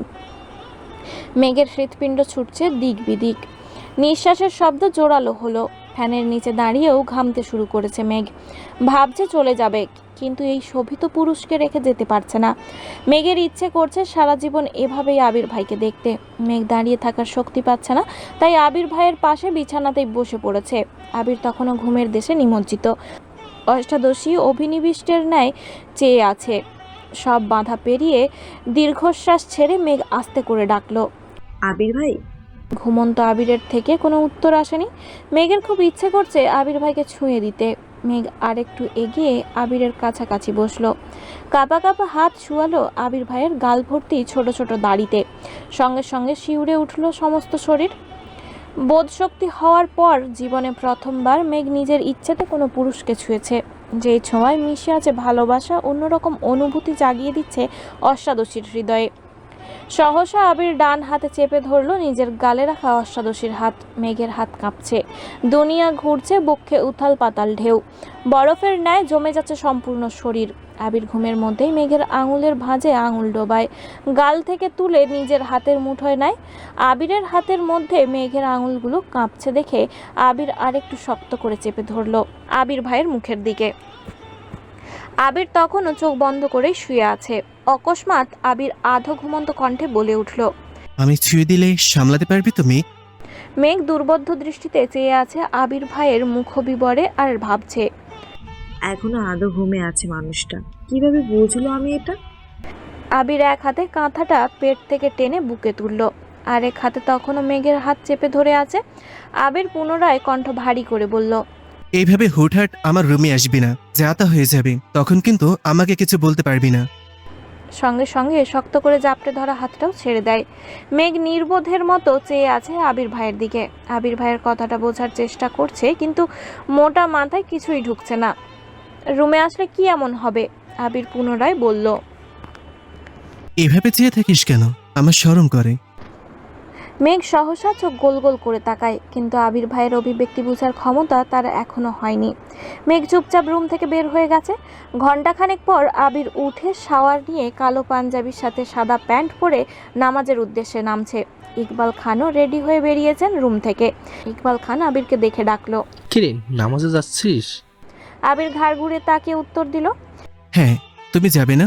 যাবে, তবে আদি আসছে, ওকে নিয়ে যাই, দাঁড়া একটু। ইকবাল খান বললেন। মেঘ সিঁড়ি দিয়ে নামতে গিয়ে আবির ভাইকে দেখে ঠায় দাঁড়িয়ে পড়ে। সকালের ঘটনা মনে পড়ে যায় মেঘের। কালো পাঞ্জাবিতে মারাত্মক সুন্দর লাগছে আবির ভাইকে। নিজেকে নিজে সান্ত্বনা দিল। কিছু সুন্দর জিনিস দূর থেকে দেখাই শ্রেয়, কাছে গেলে ঝলসে যাবি। এক পা করে পিছন দিকে উঠছে। আবিরের দৃষ্টি পড়ে সিঁড়িতে থাকা অষ্টাদশীর দিকে। মেঘের কাণ্ডে আবির কপাল কুঁচকালো। তীক্ষ্ণ দৃষ্টিতে চেয়ে বুঝার চেষ্টা করলো। আবির ভাইয়ের তাকানো দেখে মেঘ সহসা ছুটে রুমে চলে যায়। আবির, আদি আর ইকবাল খানও নামাজের জন্য চলে গেছেন। তানবীরও রেডি হয়ে দ্রুত বেরিয়ে যায়। এই সুযোগে মেঘ খেতে আসে। 3টায় মেঘের পরীক্ষা আছে টিউশনে, তাই রেডি হয়ে একেবারে বের হয়েছে রুম থেকে। পার্কিংয়ে গাড়ি আছে, কিন্তু ড্রাইভার আঙ্কেল নেই দেখে ফোন বের করলো কল দেওয়ার জন্য। তখনই আবির আঙুলে চাবি ঘুরাতে ঘুরাতে বের হলো। মেঘ ঘাড় ঘুরিয়ে তাকিয়ে আছে আবির ভাইয়ের দিকে। আবির বাইকের দিকে যেতে যেতে বলল, আঙ্কেল ছুটিতে আছি, কল দিয়ে লাভ নেই। মেঘ নিস্তব্ধ হয়ে দাঁড়িয়ে আছে। কি করবে বুঝতে পারছে না। রিক্সা দিয়ে চলে যাবে নাকি আবির ভাই নিয়ে যাবে কিছুই বুঝতে পারছে না। আবির বাইক টেনে মেঘের সামনে এসে থামলো। ছোট করে বলল, ওঠ। মেঘ লাজুক হেসে বাইকে উঠলো। আজ আর তাকে দ্বিতীয়বার বলতে হলো না। বাইকে বসেই আবির ভাইয়ের কাঁধে হাত রাখলো। বাইক থামলো টিউশনের সামনে। মেঘ নেমেই ভেতরে ঢুকে গেল। আসার পথে একটা কথাও বলেনি কেউ। কেই বা বলবে? মেঘ তো সকালের ঘটনা নিয়ে এখনও আপসেট। আর অন্যদিকে আবির তো স্ব-ইচ্ছেতে কখনো কথাই বলে না। মেঘ ভিতরে ঢুকে বন্যার পাশে বসলো। দুই বান্ধবীর দু একটা কথা বলতে বলতে আবির ঢুকলো ভিতরে। স্যারকে সালাম দিতেই স্যার তাকালো আবিরের দিকে। কয়েক মুহূর্ত পর স্যার বলে উঠলেন, তুই আবির না? আবির হাসি মুখে উত্তর দিল, জি। কেমন আছেন স্যার? স্যার হাসি মুখে উত্তর দিল, আলহামদুলিল্লাহ ভালো আছি। তোকে কত বছর পর দেখলাম, দেশে আসলি কবে? 20-22 দিন হবে। বাসার সবাই কেমন আছে স্যার? আলহামদুলিল্লাহ সবাই ভালো আছে। ম্যাগি তো তোর বোন? জি স্যার, চাচাতো বোন। আবির উত্তর দিল। স্যার হাসি মুখে বললেন, ও তো পড়াশোনা খুব ভালো, মনোযোগী, কিন্তু মাঝে মাঝে একটু ফাঁকি দেয়। তুই একটু নজর রাখিস। জি স্যার, আমি আসি তাহলে। আসসালামু আলাইকুম স্যার। মেঘার বন্যা এতক্ষণ অবাক চোখে তাকিয়ে আবির ভাই আর স্যারের কথোপকথন শুনছিল। এক বান্ধবী আরেক বান্ধবীর দিকে তাকাচ্ছে বারবার। এর মধ্যে স্যার পরীক্ষা শুরু করে দিয়েছেন। 1 ঘন্টা পরীক্ষা দিয়ে বের হলো দুই বান্ধবী। আবির ভাই রাস্তার পাশে বাইকে বসে ফোন চাপতেছিলেন। মেঘকে দেখেই বাইক থেকে নেমে দাঁড়ালেন। মেঘ বন্যার থেকে বিদায় নিয়ে আবির ভাইয়ের কাছে এসে প্রশ্ন করলো, আপনি জাননি? আবির সব সময়ের মতো গম্ভীর কণ্ঠে উত্তর দিল, না। আবির পুনরায় স্বাভাবিক কণ্ঠে বলল, কিছু খাবি? মেঘ মাথা দিয়ে হ্যাঁ সূচক মাথা নাড়ালো। আবির বলল, কি? মেঘ ভয়ে ভয়ে বলল, বকবেন না তো? আবির গুরুভর কণ্ঠে বলল, কি খাবি বল? মেঘ কণ্ঠ খাদে নামিয়ে বলল, ফুচকা। আবির সহসা বলল, ওঠ। বাইক স্টার্ট দিল। থামালো এসে একটা ফুচকার দোকানের সামনে। মেঘ নেমে সাইডে গিয়ে দাঁড়িয়েছে। আবির বাইক থেকে নেমে হেলমেট খুলতেই দূর থেকে রাকিব দৌড়ে এসে জাপটে ধরে আবিরকে। আকস্মিক ঘটনায় কিছুটা নড়ে উঠে আবির। রাকিব ঠাট্টার স্বরে বলল, কিরে বন্ধু, এই জীবনে তোকে ফুচকার দোকানে দেখিনি, তা হঠাৎ এখানে কেন? সে আসবে নাকি? আবির চোখে ইশারা দিতেই রাকিবের চোখ পড়ে মেঘের দিকে। সঙ্গে সঙ্গে আবিরকে ছেড়ে কিছুটা দূরে গিয়ে দাঁড়ায়। রাকিব হাসি মুখে জিজ্ঞেস করে, কেমন আছেন ভাবি? সরি আপু।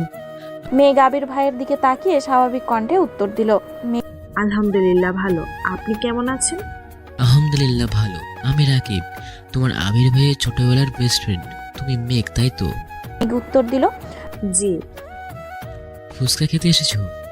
প্রশ্ন করলো রাকিব ভাইয়া। মেঘ পুনরায় ছোট করে বলল, জি।